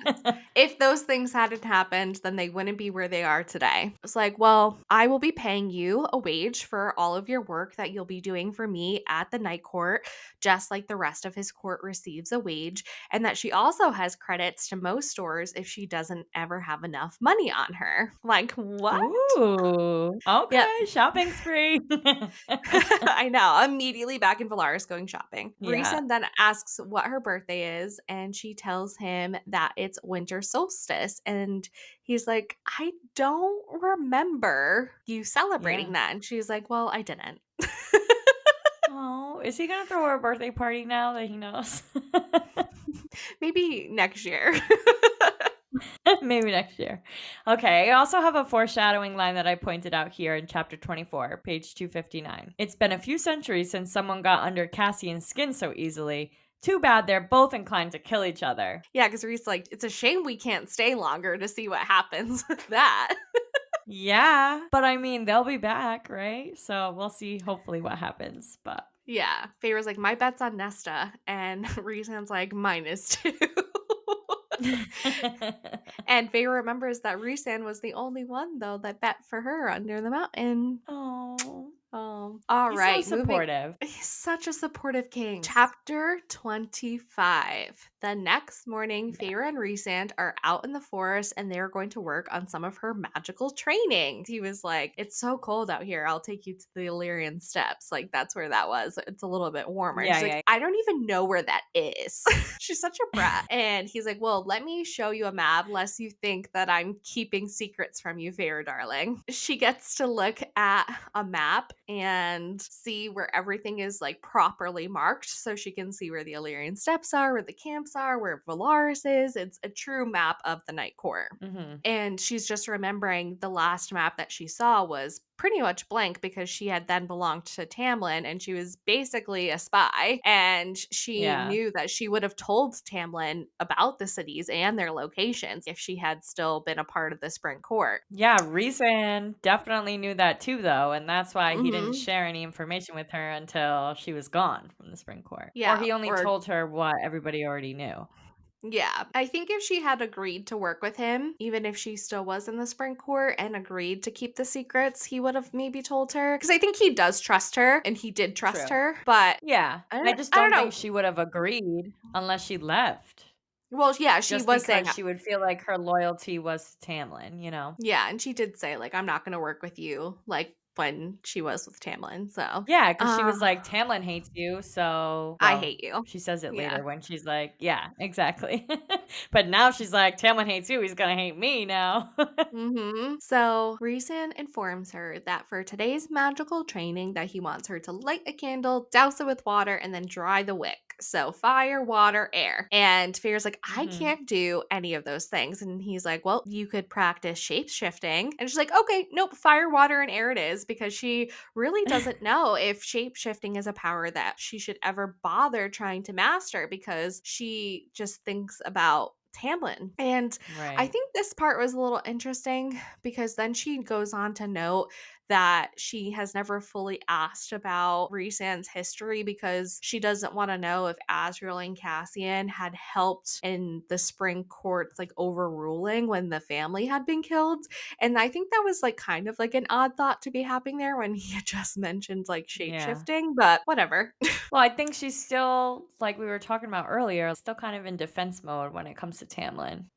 That's true. So she kicks Rhysand out of training because she's like, I can't concentrate when you're around, which he obviously loves that she Yeah. said that. And she's like, go. I know, that's like the first admission of some kind of flirtatious something going on when he's around her. Yeah. And she's like, go hide in one of your pocket realms. He's like, it doesn't work like that. I can't breathe in there. And she's like, good. I don't want you to be breathing. You're annoying me. So Rhysand's like, well, if you need any help, then just shout down the bond. And she's like, do I literally just shout at my tattoo? And he's like, well, you could rub it suggestively and I'll come faster. And then he vanishes. I was dying laughing at this point. I know. Then he just like poofs. Yeah. He's like, "You can't say anything in return because I'm out of here." Yeah. So now Feyre is just out in this cold, cold forest alone, staring at a candle that she cannot light, and nothing is happening. Yeah. And like an hour has passed at this point, and there hasn't even been a wisp of smoke. But then a pen appears in her hand saying, I'm bored. Any sparks yet? Yeah. So this is my notable line for chapter 25 is on page 265. Rhysand's vanishing letters to Feyre mentions more foreshadowing of Nesta and Cassian. He says, I'm watching Cassian and Nesta get into it again over their tea. Mhm. I feel like there wouldn't be more than one mention if there wasn't something there. So I'll take even two mentions of it. It's meaning something. Yeah, he's like, I thought this was my day off and you kicked me off of training. And I love when Feyre calls him a poor baby High Lord. Like, your life is so hard. And he's like, my life is better when you're around. Look how lovely your handwriting is. And Aw. she's like, you're a shameless flirt. And He is. He is a shameless flirt. yes, he is. And she's so focused on waiting for the paper to come back that she doesn't even realize that the Ator is standing right behind her. And he literally puts a hand over her mouth, yanks her off of her feet, and she starts thrashing and biting and clawing and shrieking. And the voice is like, stop or I'll snap your neck. And that's when she realizes it's the Ator. But like, how are you that unaware? Like, I you're a Fae now. You should have better I hearing. know. That's what I was thinking. I'm like, how the hell did you not hear someone sneaking up on you with your super hearing techniques She now? was so distracted by flirting. Yeah, exactly. I was just gonna say she was distracted by the most beautiful man she's ever seen. So understandable, I guess. I know. Chapter 26. Feyre goes still in the Ator's arms, and then all of a sudden, night explodes around them, and the Ator is screaming and screaming because Rhysand has him bound against a tree. And he's like, answer my questions and you can live, and then you can go back to the King of Hybern. All the Ator will say was that he was sent to get Feyre, and Rhys wants to know why. And the Ator said that it was just an order, that he didn't ask any questions, just that the King of Hybern wants her. Rhysand's like, well, where is the King of Hybern? And the Ator says that he is still in Hybern, but he is coming soon with an endless army. Then Asriel drops in, and Cassian has stayed back at the house to defend her sisters. Yes, and this is my notable line for chapter 26, page 268. Rhys says to the Ator, next time you try to take her, I'll kill first and ask questions later. Ooh, I know. It's crazy, crazy, crazy. crazy. Then Asriel kind of takes the Ator and winnows away. And Feyre wants to know if Asriel is going to kill the Ator. And Rhys is like, no, we're just going to find out everything that the Ator knows about what's going on. And then we'll send him back to make a message to Hybern that if they want to hunt members of Rhysand's inner circle or court, that they'll have to do better than that. Yup. Feyre is pissed because she knows now for certain that Rhysand knew that something was hunting her, and Rhysand's like, well, I was just curious to see who would snatch you the moment that you were alone. And now she realizes that maybe Tamlin was right, that maybe her safety to a degree was in jeopardy, even though the way that he went about it was wrong. Yeah. Pharaoh's like, you should have told me. And he's like, okay, well, maybe next time. And she's like, no, there will be no next time. And Reason's like, well, I'm kind of pissed at you because you forgot. You forgot that you have all this strength and you panicked instead. You gave into it. He's like, you stopped fighting. And she's like, she realizes that she does, but she's just so angry at Rhysand right now that she just like can't think about anything else except her rage against him and how she just wants to throttle him. Yeah. And so he starts winnowing from place to place, trying to get her to chase after him and to use her powers. And he's like, you need to try harder to get me. And then finally, Feyre winnows for the first time right in front of him and knocks him into the snow. Like, he has this Yes. big grin on his face as he sees her like winnowing through the air. And then she just knocks him straight on his ass. Good. He deserved it. Yes. Chapter 27. Yes, my notable line is right in the front of this chapter, so I'll start with that. Page 271. Feyre says to Rhysand, you said I could be a weapon to teach me to become one. Don't use me like a pawn. If being one is part of my work for you, then I am done. She's pissed.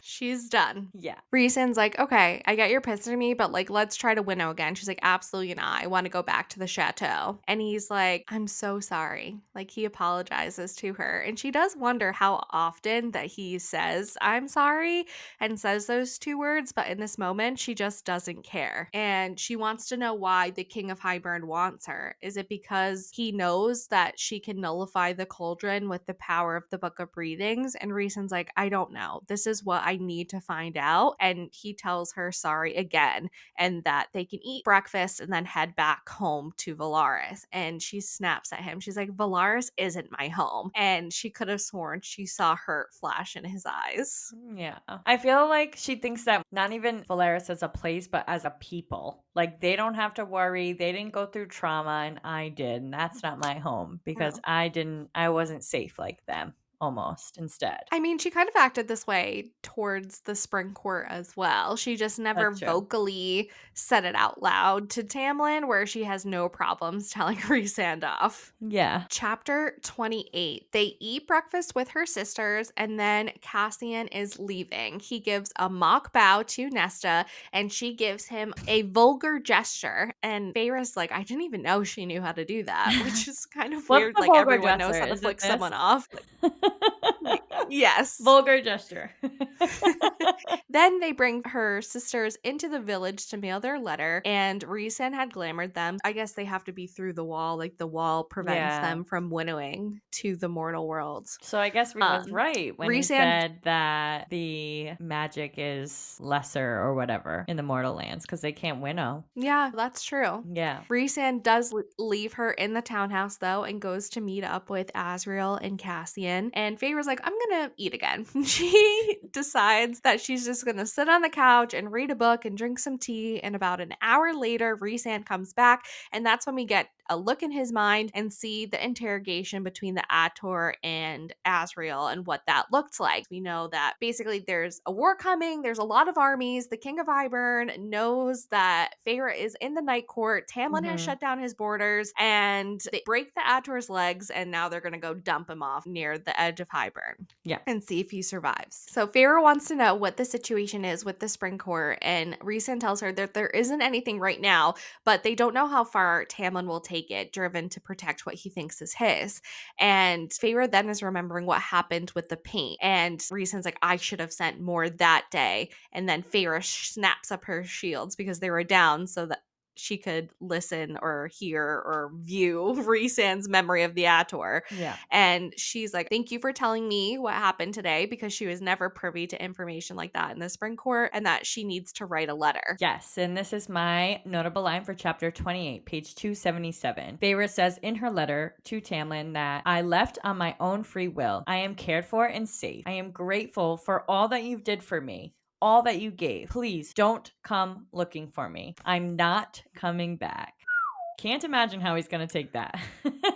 Not well. Not well. Not well at all. So after she writes the letter, Rhysand takes the letter from her. He says, are you sure? And she's like, I am no one's pet. And so she's hoping that by writing this letter, it will, diffuse some sort of tension between the Spring Court and the Night Court. I think that she is being a little naive with that, but we'll see how things turn out. And she wants to see the city now. She is tired of sleeping. She was told that the city is better at night. And he's like, okay, well, we'll go to dinner tonight and we'll see if you are all talk or if you will allow a Lord of the Night to show you a night on the town. Ooh, spicy. I love that. Me too. So they're all going to dinner. It's not just Rhysand and Feyre going, though that would have been nice, but the entire inner circle is going out to dinner. Though I think she thought that it was just going to be her and him based on the comment that she was surprised that everybody was coming. I know. I think she was kind of almost discouraged that it was not just the two of them. Yeah, but she's getting ready to go out, and Amren pops into her room, and this is the part where the twins that are getting her ready basically just pop away to go tell Asriel that Amren has entered the room, and Feyre gives back Amren's amulet. She is surprised that she gives it back, and Feyre's like, well, I didn't know it was a test, and Amren's like, well, you can keep it. There's no magic to it. You were right. I was right. Woohoo! I love being right. Yeah. And she's like, well, what do you mean there's no magic to it? Rhysand kept looking at it. And Amren's like, yeah, probably because he was surprised to see it again. He gave it to me 200 years ago. I love that that was mentioned because in last episode when we're talking about it, I totally mentioned Rhysand was looking at it, so I'm kind of unsure. So that was a great add-in there to like make you unsure of that situation. But I knew it was fake all along. Yeah. So she mentions, like, yeah, he was probably just surprised to see it again. And also, she makes a comment that he was maybe worried why Amryn gave it to her. So I think that's interesting because she doesn't really go into detail about that. But Amryn just leaves the room. She likes to make an exit just like Rhysand does. And Yeah. she's like, you're welcome. Chapter 29, moving on. They are all walking to dinner and getting to see all the people who are out and about in Valeris. As Amanda explained earlier, there are musicians playing everywhere, people are out to dinner, and the five of them are just strolling unhurried down the street, and people would stop and talk to them. It's just so crazy. Like how it's just so normal to see this group that is basically the leaders of their city just strolling about, talking to people by name, and just having natural, normal conversations with them. Yeah. Apparently, though, Amberyn is also a huge supporter of one of the sports teams there, which I want to know what the sports team is and does she go to their games? Yeah, I need to know. Yeah, I need to know which one. Yeah, she's just like in awe. She's like, no one balked or paled when they saw them. They didn't run in the other direction. Like maybe they were in awe or maybe a little intimidated, but nobody was in fear of them. Right. She's just really admiring Valaris at night. It really truly is just as beautiful as Rhysand had described. And she is just like, how much did I miss in these 3 months of despair and numbness? Which it's just so wild that she's already been in the city for that long. I know. I feel like the timeline feels very long and then very short. Like you hear that it's only a year since everything has happened, and then you hear that she's been in the night court for 3 months. So it's like, is it long or is it short? I don't know. Yeah, I know. Like, does this timeline make sense? But Yeah. whatever, we're just gonna go with it. They arrive at a small restaurant near the river. It was built into a two-story building, and the owner knew them, and she kissed them each on the cheek. They were sort of sitting inside, outside, but the magic was keeping them warm. And as soon as they sat down, the food platters and the wine started coming out. Feyre was obsessed with the food. She said that it filled not only her stomach, but it felt like it filled the lingering hole in her heart. So it was like food as medicine. Mm-hmm. The owner came over to talk to them to see how they liked the food, and she was telling them that she hopes that the spices and the cost of things for the restaurant don't skyrocket because of the impending war with Highburn, now that they just got their trading back. And Reason's like, we'll try to keep the prices as low as possible. And she turns her attention to Feyre because she wants to know how Feyre liked the food. And Feyre says that the food makes her feel awake, like it makes her feel alive. And when she turns back to Rhysand, he's looking at her more contemplative than she's ever seen him. And his mouth is slightly open. And she lifts her eyebrows at him to say, what? What are you looking at? Like, why are you looking at me like that? The owner also brings Amryn her own special dinner. And gross, don't want to talk about Spice that any blood. further. Yeah. And after dinner, Moore wants to go dancing, and Asriel agrees to go. And Moore is like, oh, Cassian, are you going to come too? Because he's their buffer. And they start going up the street, just kind of leaving Feyre behind. Amren's out back getting some more blood to bring home. And Rhysand's like, yeah, she's just going to grab that blood and go home. And I kind of just want to walk home because it's been a long day. So he doesn't want to go dancing either. So Feyre's like, okay, guess I'm walking back alone with Rhysand now. Yeah, I guess. I mean, you have no choice, Feyre. What a hardship. Yeah. So they start walking home and they're taking in the city some more. And we get to see the rainbow of Valaris. And this is where his sister's favorite view was. And he says that he bought his townhouse where it was more quiet because he wanted to visit the city whenever he could or wanted to. But then he wanted to go home and have somewhere where he could retreat and it be quiet. Yeah. And Feyre's like, well, you could always reorder the city. And he's like, why the hell would I do that? Like, I love this city.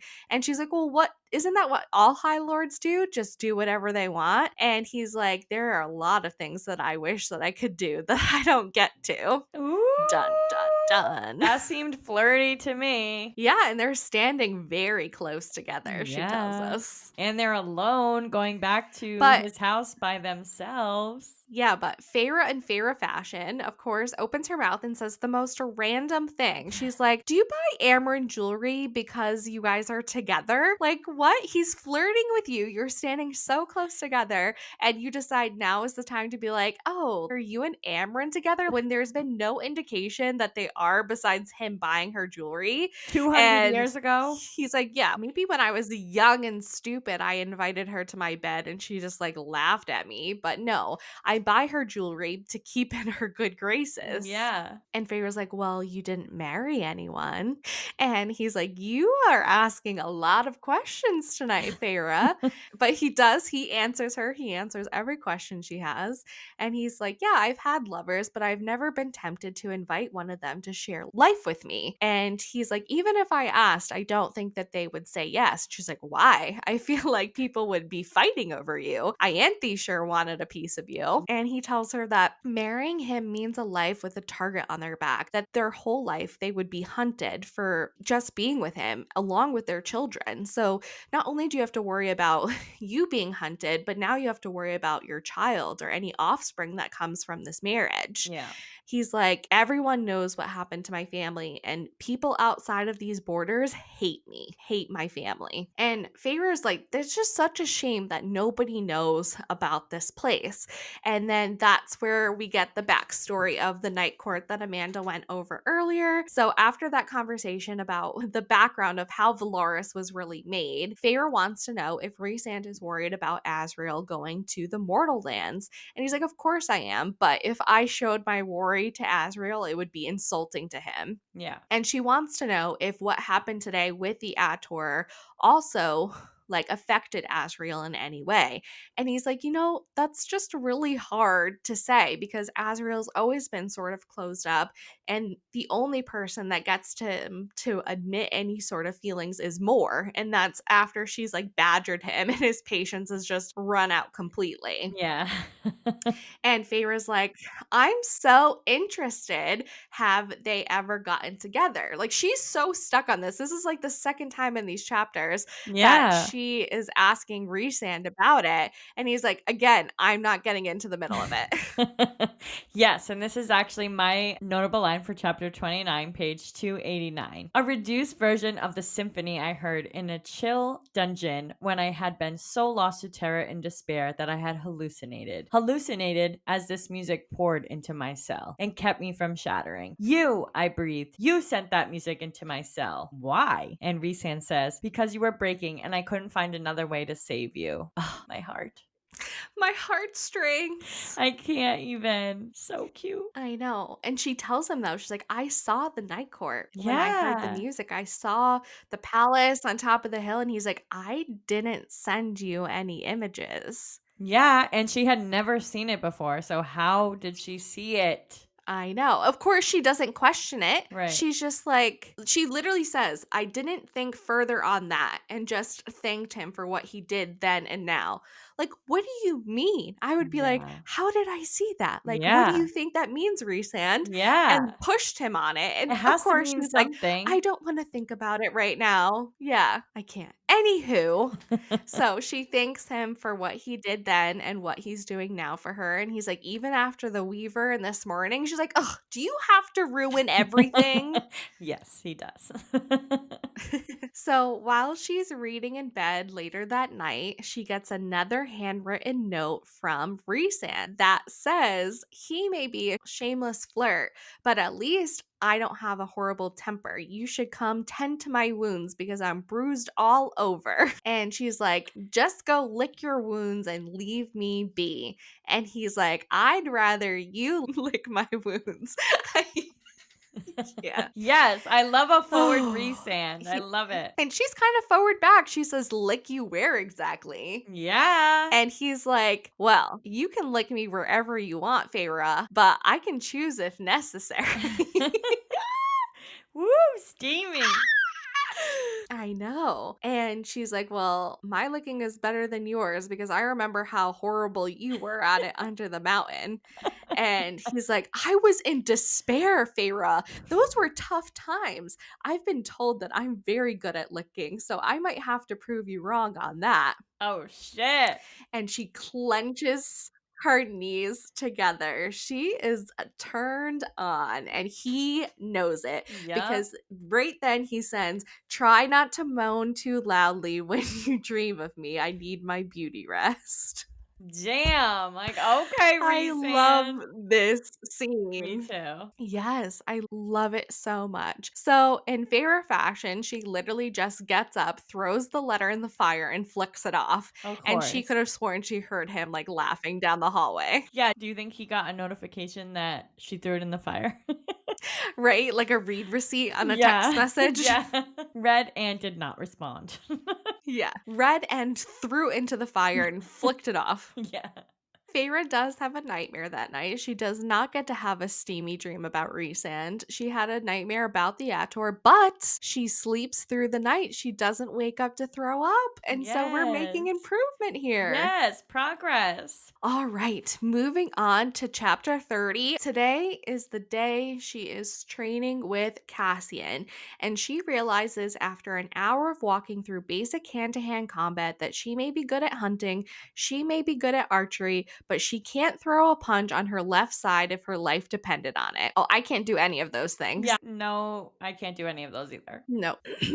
She was uncoordinated, and most of the time she just stumbled into Cassian, then actually hit him. Azriel had returned from the mortal lands after scouting out the area, but he wasn't really able to infiltrate as best as he thought he was going to be able to.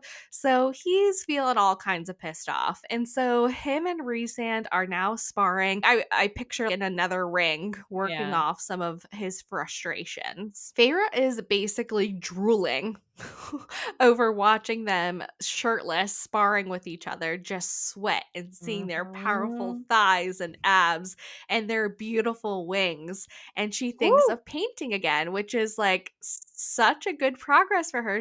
I mean, if I was looking at those two sparring, That's like, what and I'm Cassian's saying. next to me, probably shirtless, I'd be like, hot damn. Yeah, I don't know if I'd be thinking about painting, but shows how much of a passion she has for painting. I know, it's just inspired her so much. Yeah. But Cassie catches her looking at them and their tattoos, and that's when we find out that they get the tattoos when they're initiated as Illyrian warriors for luck and glory on the battlefields. Mhm. And Cassian tells her that Rhysand is out of shape, but he won't admit it. But she thinks if that's what he looks like out of shape, then damn. Yeah. Like, god damn. I need to know what these abs look like.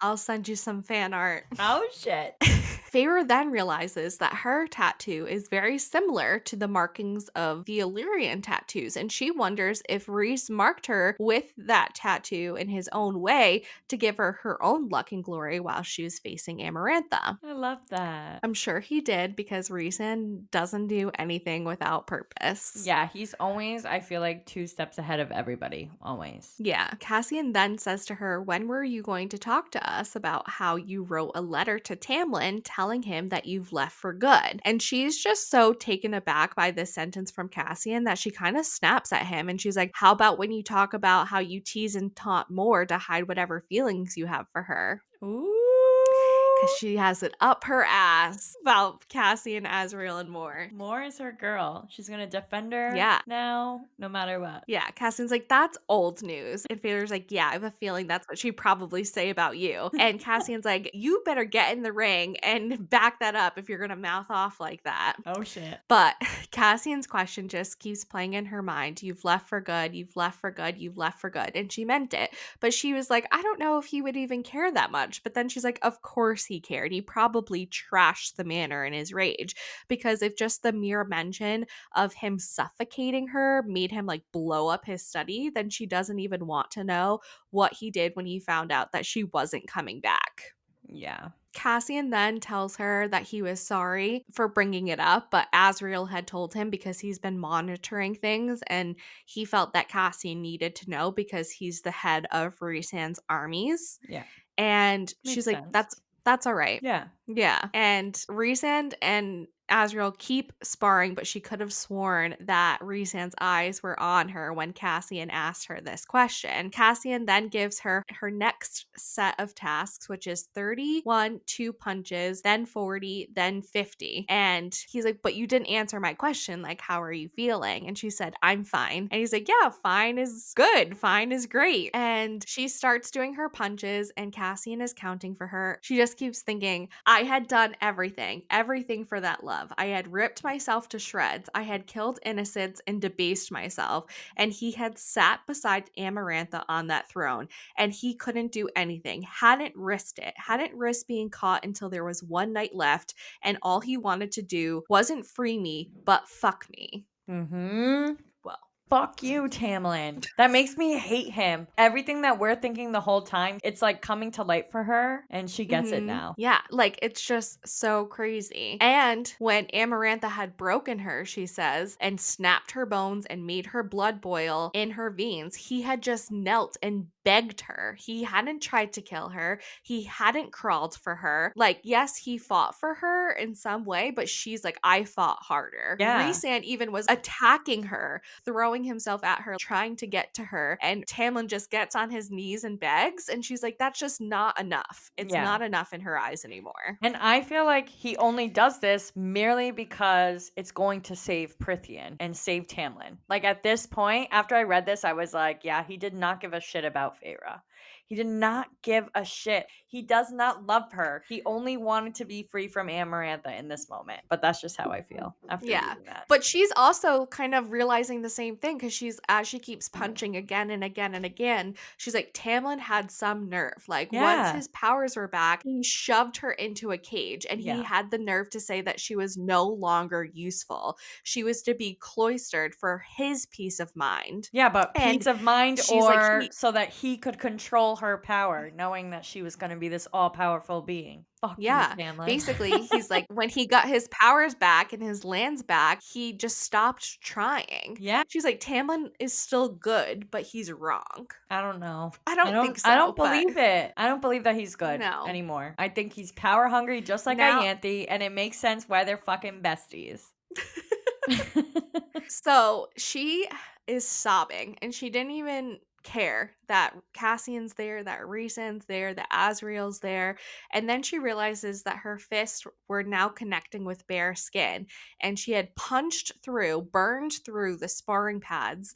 And Cassian is just there with his palms up. He's ready to take that next hit, even though she literally has like fire, like in her hands, like in her fists, like punching. Yeah. And he's gonna take the hit for her because he knows she needs to let it out. But she does stop herself, and the next moment she knows, she's just sobbing, exhausted, and Cassian is understanding of her. She's like, I killed them. It should have been me. Yeah. And this is when Rhysand just swoops in and cocoons her, wraps his wings around her, and Cassian's like, okay, time to go mind my own business Yeah. over here with Azriel. But she has this emotional breakthrough where she realizes that everything that happened with Tamlin was so, so wrong. And she gave her life for him, and he tried to keep her in, and just like all her thoughts and feelings are finally coming out, and she just is sobbing. And I just Yeah. got so emotional reading this part. I was I literally know. crying. Yeah, it is definitely an emotional part. And this is where my notable line for chapter 30 is page 298. Rhysand says, you will feel this way every day for the rest of your life. And I know this because I have felt this way every day since my mother and sister were slaughtered. And I had to bury them myself. And even retribution didn't fix it. You can either let it wreck you, let it kill you, like it nearly did with the Weaver, or you can learn to live with it. So supportive, but also so sad that they have both been through these like such traumatic events in their life. But now at Yeah, least they have no, each other definitely. to like lean on in their time of need. Yeah, they definitely do. Yeah.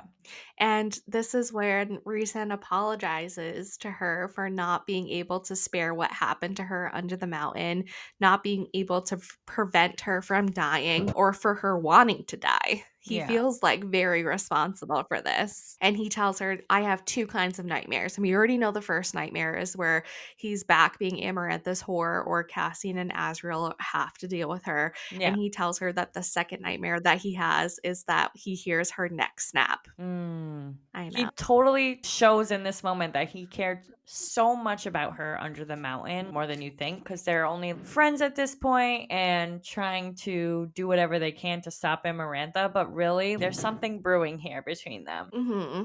Yeah, Feyre doesn't really know what to say to any of this, so she changes the subject of course. like she does. Yeah. And she asks if the burning came from the autumn court. And he's like, yeah, probably. Yeah. Which then makes her think of Lucian. And she hopes that Ianthe wasn't continuing to prey on him. And she's like, wait, if you're the most powerful High Lord in all of history, does the power I got from you have more sway over the other powers that I have? And he's like, all right, well, let's test it. Can you summon darkness? And I think she was like kind of nervous to summon any sort of darkness. So he shows her basically Mhm. that not all darkness can be bad. And he summons the darkness around them. And Cassian and Azriel just like continue to train, even though it's like Yeah. pitch black and they can't see. They're like, But she could, yeah. But she's like, it was peaceful and soft and quiet, and there was like twinkling stars, and it wasn't scary darkness, it was peaceful darkness. yeah. And so he's like, well, that's enough for today. You should probably go take a bath because you stink. She flicks him off again. She's like, Cassian can fly me home. Wouldn't want to bother you with my stink. Yeah. Chapter 31. So, another day of training with Cassian, but this time Amryn is watching her. Cassian keeps telling her to keep her feet planted, keep your daggers up, keep your eyes on me. If you were in battle, like you would be dead already. And Amryn's like, oh my God, she heard you like the first 10 times that you said that. And Cassian's like, if you keep talking like that, I'll drag you in this ring and see how much you've been practicing lately. And this is my notable line for chapter 31, mostly because I think it's hilarious. Page 301. Amryn says, touch me, Cassian, and I'll remove your favorite part, small as it might be. So funny. So funny. Then Moore shows up, and Feyre is thinking about the night before where they finally dragged her out. They finally convinced her to go out on the town with them. And she spent most of the night, though, with Azriel sitting in a booth, and they were watching all the males and females coming up to Rhysand making bets about who would work up the courage to ask Rhysand to come to bed with them. And Mm. Azriel was always correct on who would be the ones to actually ask him. But Rhysand said no to every single one that asked him. I Very wonder politely, but why. turned them down. I wonder why. I know why. That bond is there. I'm telling you. That made it bond. Ca- Cassian wants to know where Mora went, though, after the bar because he didn't see her leave. And she's like, I Mm. don't have to tell you who I was with, what I was doing. I just went out. I feel like this is her way of saying, you haven't claimed me. I don't have to tell you where I'm going or who I'm with. So, too bad. Claim me if you want to know. Yeah. I don't think she would say yes, to be honest, but Yeah, probably not. Even though she would want to, because these females always do the opposite of what they want or what they're thinking in their head. maybe, maybe not. We'll have to see. Yeah. So Cassian's annoyed. He's like, what are you guys doing here? I'm trying to train Feyre and you're just being pains in my ass. And Moore's like, oh, Amryn was supposed to tell you that Rhysand wants to talk to all of us. And Cassian's like, you've been here an hour, Amryn. She's like, I forgot.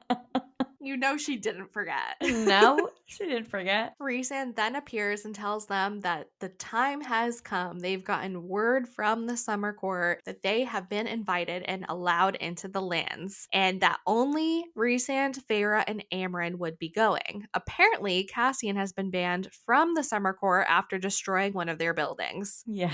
Feyre is now realizing that this is the moment. This is where she is going to go to the Summer Court to track down the Book of Breathings and steal it. She was Feyre Cursebreaker and now a thief. For the greater good, of course. Yeah, for the greater good. Yeah, And Cassian is just like very worried about them all going in there. And Reason's like, we'll be fine. The High Lord of the Summer Court owes me for saving his life under the mountain and keeping his secrets. And Cassian's true. like, well, that may be true, but it's one thing to have Feyre here in the Night Court, even though everyone knows it, but it's another thing to be bringing her to a different court and introducing her as a member of their own court. And Yeah, if her message to Tamlin wasn't clear enough, then this is a huge message to Tamlin. yeah. Well, I think he has a point because Cressida was saying that if Tamlin did write to them and say, "Bring me back my bride," they would have to obey. So I think he does have a point here in at least mentioning that. Yeah, because he's worried for Feyre because he Yeah, cares. yeah. Rhysand goes to leave and Feyre follows him down the steps asking if there are any traps she should know about before going tomorrow. And he's like, I thought you forgave me when you wrote in your note that you would lick me. And Doesn't she's like, I licking would equal feel like, forgiveness? Come on. come on, Feyre. And she's like, I thought that you would have more important things to be doing than passing notes back and forth late at night. And he's like, I do have more important things to do, but I find myself unable to resist the temptation the same way that Feyre can't resist watching Rhysand when they go out. So territorial, he says. Yeah. Oh my god, they're one and the same in these moments. They're both so stubborn Hmm. and won't just, like, admit it to each other. Although I feel like Rhysand does kind of admit it to her, but in more, like, a sarcastic way, so she doesn't take it seriously, but Yeah.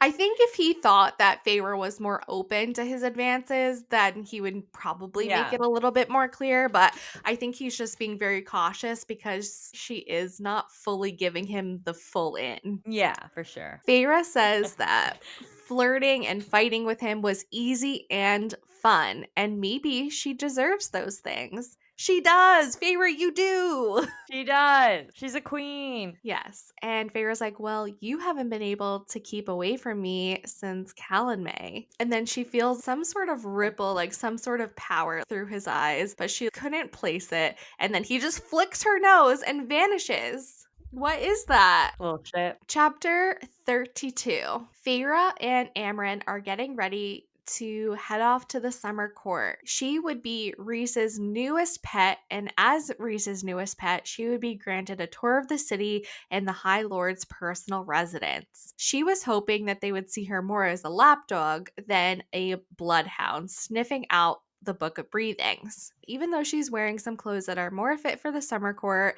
and Amren had like a nice little crop top on, Rhysand is wearing his head to toe black, his favorite mask. Rhysand is a little pissy this morning, he says, because he was out late with Cassian and Azriel, and they took him for all that he was worth in cards. And she calls him a sore loser, and he's like, yeah, I am when I get tag teamed by them. And he just takes Amren's hand and Feyre's hand and winnows them into the summer court, where they are greeted by Lord Tarquin and the rest of his court. When she sees Tarquin, it's like her magic recognizes him, saying, I remember you, we are one of the same. Rhysand then introduces Amren, saying, you'll remember Amren, my second in command.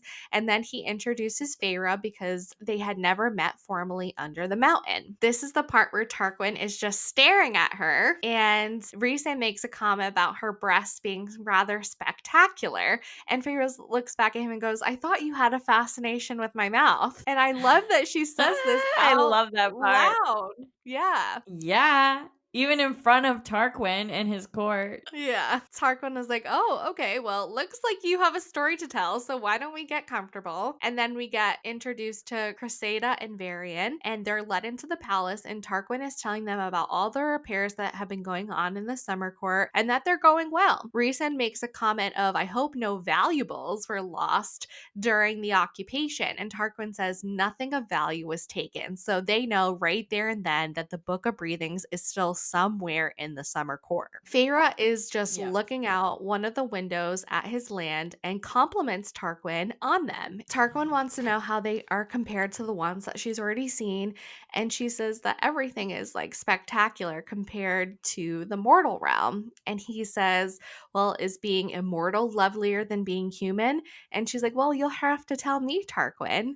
And that's when Tarquin tells her that she's Mm-hmm. a pearl, and he knew that when she threw the bone at Amarantha and splattered all that mud on her favorite dress. And she doesn't really want to think about that, so she changes the subject, saying, I don't remember you being quite so handsome under the mountain. And Tarquin's like, how Ooh. do you exactly fit in the night court? And Rhysand steps in for her and says that she is a part of his inner circle and that she will be emissary to the mortal lands. Rhysand tells them that Hybern has been making themselves a nuisance, so striking out conversations with the humans might be in their best interests. And Tarquin's like, so it's true, there is something going on with Hybern, and Rhysand's like, yes, war is imminent. And Tarquin does say that he will stand with them to fight against Hybern, but they're not interested in war. They're not interested in a war that could happen between the Night Court and the Spring Court. And Feyre's like, that's not a possibility. And Feyre was told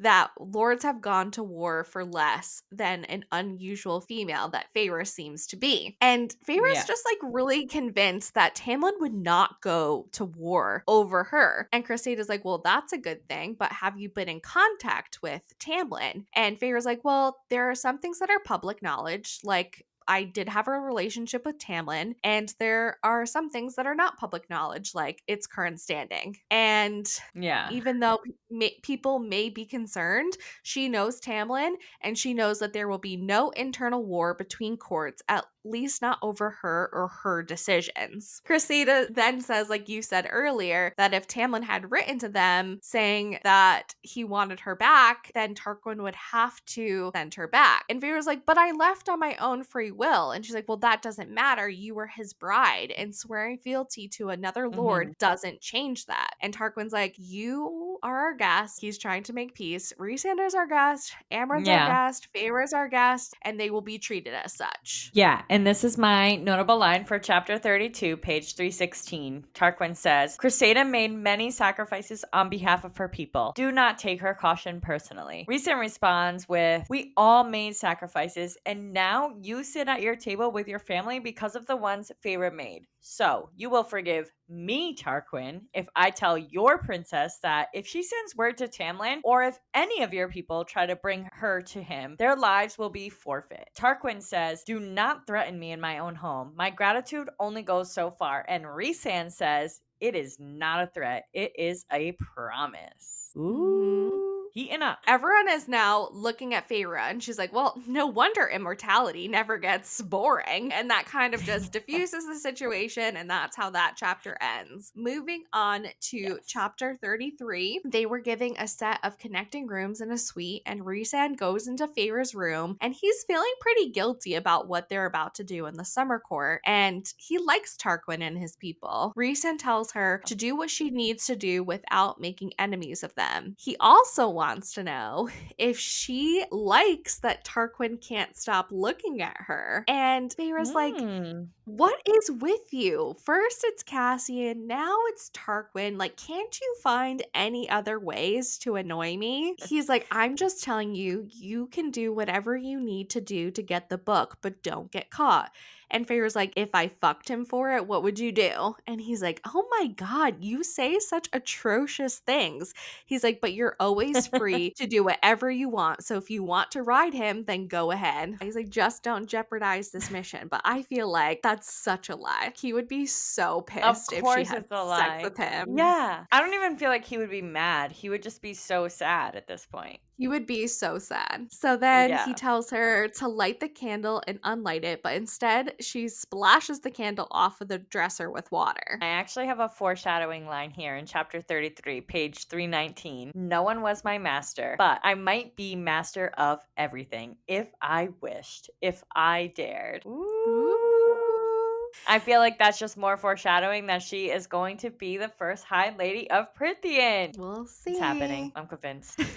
Rhys then says, I suggest you don't show Tarquin that little trick when you're in the bedroom because, the other High Lords don't know, besides Tamlin and Rhysand, that she has a spark of their Right. power. But she throws water Yeah. at Rhys's face too fast and too swiftly for him to shield from it, and it soaks him. It's just so funny because he's acting pissed, but he's really not. But Feyre is very Yeah. concerned because we love to change subjects here from the book to magic to sex Yeah. to now we're back to the spring court in Tamlin. And Feyre is very concerned now that Tamlin will go to war over her. And Rhysand's like, I really don't know. And this is another notable line that I clocked in chapter 33, page 320. It's a combo between Rhysand and Feyre, and Feyre says, will he go for war for me? Rhysand says, I don't know. And Feyre says, I would go back. If it came to that, Rhysand, I'd go back rather than make you fight. And he says, would you want to go back? She says, no, I wouldn't want to, but I would. Pain and killing won't win me. He locked you up because he knew. The bastard knew what a treasure you are, that you were worth more than land or gold or jewels. He knew and wanted to keep you all to himself. Feyre says, he does love me, Rhysand. And Rhysand says, the issue isn't whether he loved you, it's how much. Too much. Love can be poison. And I think he's Mhm. right. I think Tamlin does love Feyre at this point, but it's just like how he's loving her is the problem here. Yeah, because clearly Rhysand knows that he loves Feyre, I think, is what he's trying to allude to Yeah, here. And he doesn't lock her up. He doesn't cage her. He lets exactly. her decide. Yeah. And he wants her to see that, but Feyre's just not ready to accept any of that yet. Yeah. Our girl, she's very narrow minded. She sees one thing at a time, so she hasn't seen that yet, but she will. Yeah, she's more concerned about the Book of Breathings and having to steal from Tarquin. Exactly. And now you're throwing this potential war with the Spring Court, and it's just throwing her all off. Exactly. Yeah. But tonight, we are going to a festive party on Tarquin's pleasure barge on the bay. While on the pleasure barge, she gets herself invited to go check out the treasury and see all the jewels and other items that the summer court has collected by telling Tarquin that her father was a merchant, so she spent most of her childhood looking at jewelry and treasure. And she's clocking that Rhysand keeps talking to Cressida and ignoring her. Yeah. Feyre tries to stay on topic with Tarquin. She knows she's there for a reason. She needs to buddy up to Tarquin so she can find out where the half of the Book of Breathings is, but she just really can't focus. They talk about the war and her sisters. They talk about how you said earlier Tarquin wants to change how they speak about the high fae and the lesser fairies, but he's young and he needs to be careful about changing what the precedent it already is. Now Yeah. Feyre is thinking, how am I going to be able to steal from him? And Tarquin's like, why are you looking at me like that? And so she tells him that it would be very easy to love him and even easier to call him her friend. And he's like, well, I wouldn't object to either of those things. But Yeah. Feyre cannot focus on Tarquin because now Rhysand is smiling and tracing circles on the back of Cressida's hands. Even Tarquin's brow raises Mm. at this. And she's like, if I have to listen to Rhysand and Cressida in bed tonight, she couldn't even finish the thought of how she would feel if that happened. I feel like when I was reading it, I totally thought that he was just distracting Cressida so that Feyre could go with Tarquin and develop this relationship where she would be able to find the Book of Breathings. Like, I never thought that he was ever interested in No. her. So I'm kind of annoyed that Feyre can't see that it's obviously a distraction so that she can get what she needs to get done.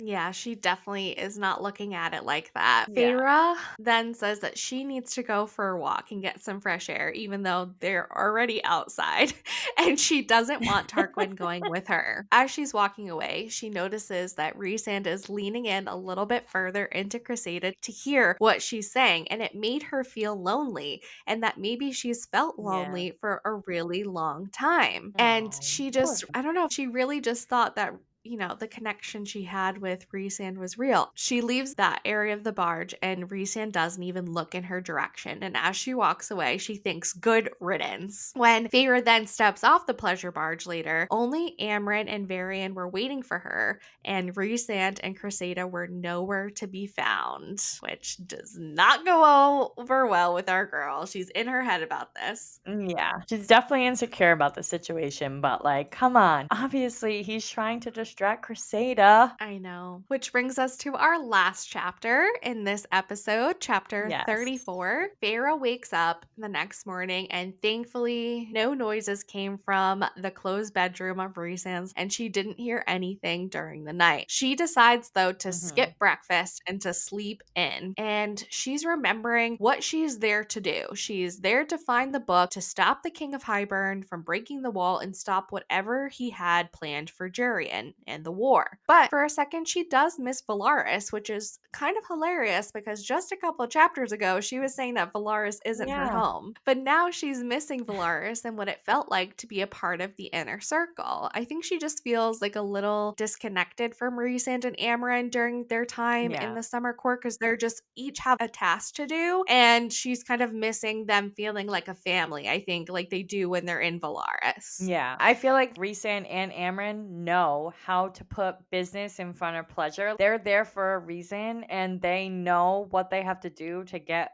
the information that they need. Whereas Feyre is kind of like new to all of this, so she's having trouble separating the business and pleasure. Like she doesn't realize that Rhysand is just doing what he needs to do in this moment, and so is Amren. But hopefully she'll Yeah. realize that soon enough.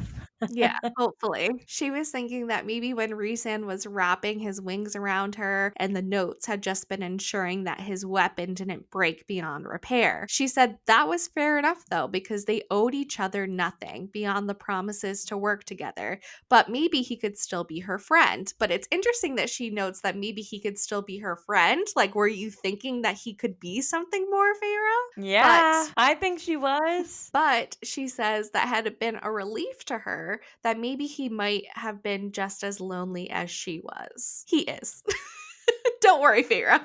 I think he is too. He has his own chosen family with Azriel and Amren and Mor, and Cassian, but I feel like they connect on a higher level where it'll bring them more peace going forward.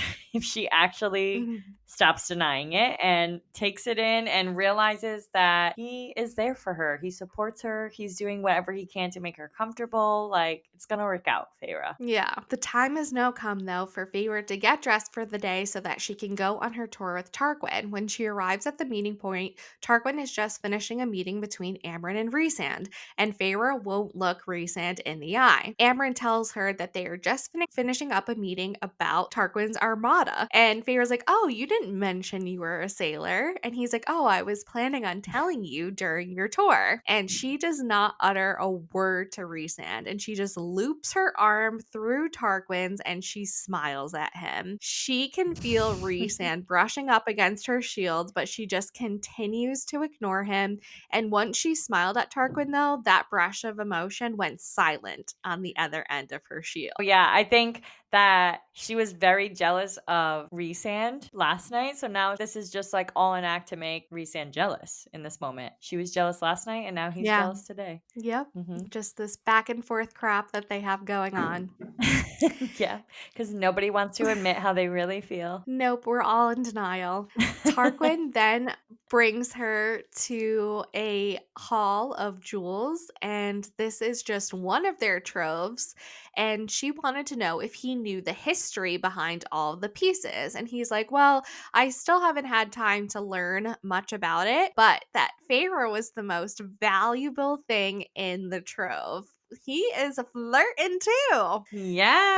Pharisee Feyre sees a necklace of black diamonds, and Tarquin tells her that she can take it as a thank you for Under the Mountain. Feyre wants to ask him for the book instead, but she knows that he is still a high lord and that he probably wouldn't just give it up like he's giving up a necklace. Yeah, and actually, at this point, I was thinking that he even agreed to show her all their belongings and their treasures. I feel like this is a test and that she might actually get caught trying to get the Book of Breathings. Tarquin says that the necklace will suit her in the night court. Tarquin also tells her that he could use an ally in the north, that she could be an emissary for him in the summer court as well as in the mortal realm. Tarquin thinks that there's more to Rhysand than Rhysand shows them, that maybe Rhysand became Amarantha's whore to spare the attention from the rest of the High Lords. Tarquin also says that he knows that he was supposed to look at Feyre like she's a pet, that she's turned into this monster by Rhysand,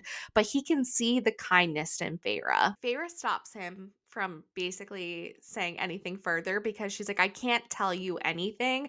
I can't tell you any secrets. I only serve in Yeah. Rhysand's court. And Tarquin's like, I know, I'm new. I don't know how to play these court games yet. And Feyre's like, I hope you never learn how, because she just knows how truly good he really is. And Tarquin's like, Tamlin truly lock you up in the house? She's like, yep. And he's like, is it also true that you were saved by the night court? And she said yes again. So he says that he will not mention that Feyre was there. So now not only does Feyre feel like a thief, she now feels like a liar and a manipulator. Yeah. Then Feyre's like, do you have any other treasures that you can show me? Because clearly the book is not in this trove that they're currently in. And he's Yeah. like, oh, well, I don't want to go to my meetings anyways. So yeah, I can show you a few more. And she's like, ooh, what a rebel high lord, or whatever she says to him. I forget. He also says that I wanted to say to you, it would also be easy to love you, Feyre, and even easier to Aw. call you my friend. Aw. I know. When Feyre gets back from her little tour with Tarquin, Rhysand is waiting for Feyre in her bedroom and on her bed, to be exact. And she's like, what do you want? Because she is so mad at him and so Yeah. jealous. Rhysand's like, shoot, I thought that flirting and giggling with Tarquin would make you feel better, but I guess that doesn't work either. She shows him the necklace that Tarquin gave her, and he's like, well, that's not the book. Feyre's like, well, it is a beautiful gift. Feyre's like, why can't you just ask Tarquin for this book? Because he's such a good male. Rhysand's taken aback. He's like, he supplies you with jewels and pours honey in your ear, and now you feel bad? Which Yeah. is so funny because he also feels bad. Like, he Yeah. admitted it earlier. I know. I feel like he wants her to stay on task and get the book because that's the most important thing. But I also feel like he has this human part to him where he also is like, damn, this guy's a good guy. Like, he could be on our side, but he's not naive. He's not a new high fae. He's not a new high lord. He knows how these people work and Yeah. how these different courts just protect themselves normally. Yeah, no, definitely. Yeah. And Feyre's like, he wants an alliance with you. He wants to trust you, Rhysand. And Rhysand's like, well, Cressida seems to think that her cousin is very ambitious, so I'd be careful about what he's telling you. Yeah. Which is also true because she doesn't know Tarquin at the end of the day. Exactly. Which is why I'm saying before, I think he is showing her this as a test. He wants to see if she's going to be a thief. I don't think he knows exactly what Feyre or Rhysand is there for. Like, I don't think he You're has right. any sort of inkling that they're there for the Book of Breathings. But Right. yeah, I think he is testing them in his own way, like you Yeah. said. Feyre, of course, snaps back and she's like, is this before or after you took her to your bed? And Rhysand's like, is this why you didn't look at me? Because you thought I fucked her for information? He's like, jealous, Feyre? Yes, she is. And she's like, well, if I'm jealous, then you're jealous of Tarquin. Like, just such Also true. I think they're both jealous of each other. petty bullshit, except Rhysand does own up to it. And Rhysand Yeah. says, do you think I particularly like to flirt with lonely women to get information about her court? Like, that's not something he wants to be doing, especially Yeah. after everything that happened with Amarantha under the mountain. Yeah, and especially because he can be flirting with Feyre. He'd rather be flirting with Feyre than flirting Yeah. with lonely women to get information. And Feyre's like, well, it seems like you were enjoying yourself. And he's like, okay, well, I didn't take her to bed. I didn't even kiss her. I took her out for a drink, let her talk, and walked her to her door. And Yeah. I would have told you that this morning, but you avoided me and you were shutting me out, apparently. Yeah. Feyre's like, is that what got under your skin? That I shut you out? Or is it that Tarquin got in so easily? And he's like, no, what made me mad is that you smiled at him. And she's like, you are jealous. Yeah, this is my notable line for chapter 34, page 337. I heard what you told him, that you thought it would be easy to fall in love with him. You meant it too. I was jealous of that. That I'm not the sort of person for anyone. The Summer Corps has always been neutral. They only showed backbone during the years under the mountain. I spared him for that alone. And Tarquin, with his neutral court, he will never have to worry about someone walking away. Because the threat against their life, their children's lives, will always be there. So, yes, I was jealous of him because it will always be easy for him. He will never know what it's like to look up at the night sky and wish. Mhm. He finally admits it, though, at least. Yeah. And because this is the most honest thing that he's probably ever said to her, Yeah, or she's ever heard probably from anybody, her eyes are burning. She was almost on the verge of crying. I And she know. looks at him, pours him a glass to drink, pours a glass for herself, and she says, "To the people who look at the stars and wish." And she cheers as Reese and says, "To the people who look at the stars and wish, Reese." And he cheers as her back, saying, "To the stars who listen and the dreams that are answered." Big quote for Feyre and Reese and Yes, big quote. oh, and that is the end of our chapters. I think it's such a good chapter to end on, like a big Feyre and Rhysand quote moment and nice bonding moment. And I Yeah. can't wait to see what happens as we finish out our time in the summer court. I know. I didn't think that we would still be in the summer court at this point. I thought we would Yeah. be further along. So I am very interested to see how this plays out and what goes on with the Book of Breathings. Mm-hmm. On to the predictions section. Yes. I am going to mention all of my previous predictions, but very briefly, and then we'll go on to some new ones that I have. So, my predictions from the ACOTAR Final Thoughts episode, and this is the last time I'm going to mention them if they're already kind of true. So, I just want to put that out there because, we're getting a lot more predictions to add every single episode. So, Yes.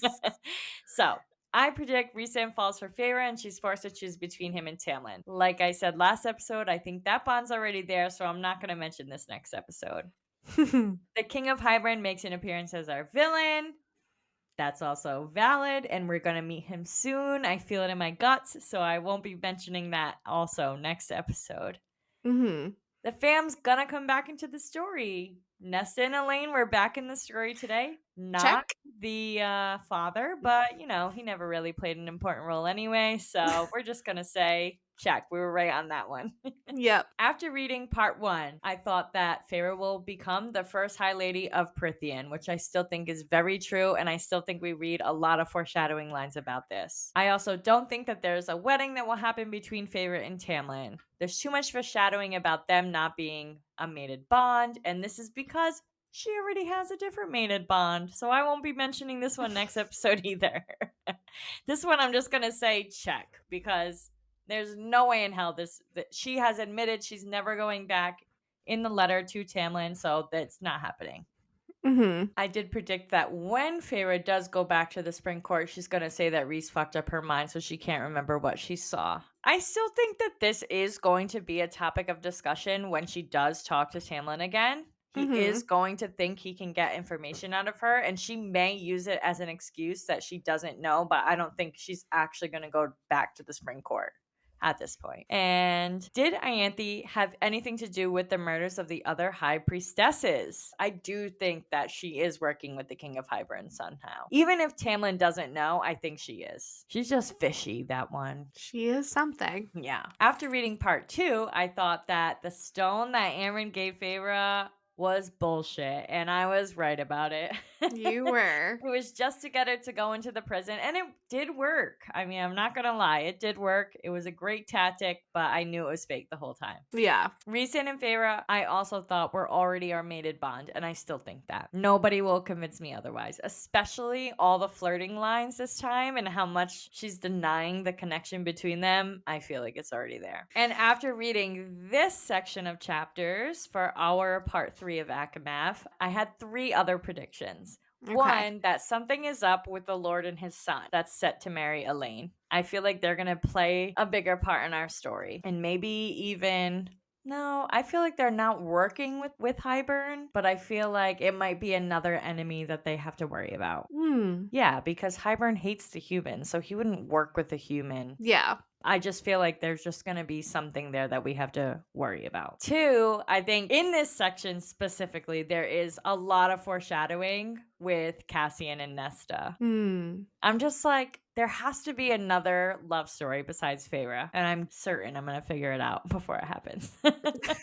I'm trying to anyway. So Cassian and Nesta, that's my next guess. First, I thought Lucian and Nesta, but I think maybe now Cassian and Nesta will be together at some point. And third, my last prediction for this section was I think that Tarquin is going to find out that they want the Book of Breathings, or find out that her intentions seeing like all of their treasures was not what he originally thought. Feyre's either going to tell him or she's going to get caught. Like, she's either going to decide that he's an ally and he should know what they're up to and that maybe he'll help them in that situation, or that she's not going to trust him and try and get that book and then get caught. But I feel like either way, it's not going to be what they planned. Like, they're not going to be able to go in sneakily, get the book, and leave without them knowing. He's going to find out in some way. Yeah, So, we'll see. We'll find out in the next set of chapters. Yay! For your last prediction, anyways. Good. That's all we have for you today, and I'm so excited to continue reading and see how this all plays out with Feyre, Rhys, and Amren in the Summer Court. We really hope you enjoyed this episode. Please let us know what you think by leaving us a review and comments on any of the platforms you are listening/watching on, or on our social media pages. This helps tremendously to get the word out and lead more listeners to find our show and tune in. Yes, don't forget to email, follow, subscribe, rate us 5 stars, and tell all your friends about us. Have a blissful day. Bye. Bye. Thank you so much for listening. Join us next week for part 4 of A Court of Mist and Fury by Sarah J. Maas, covering chapters 35 through 44. Happy reading!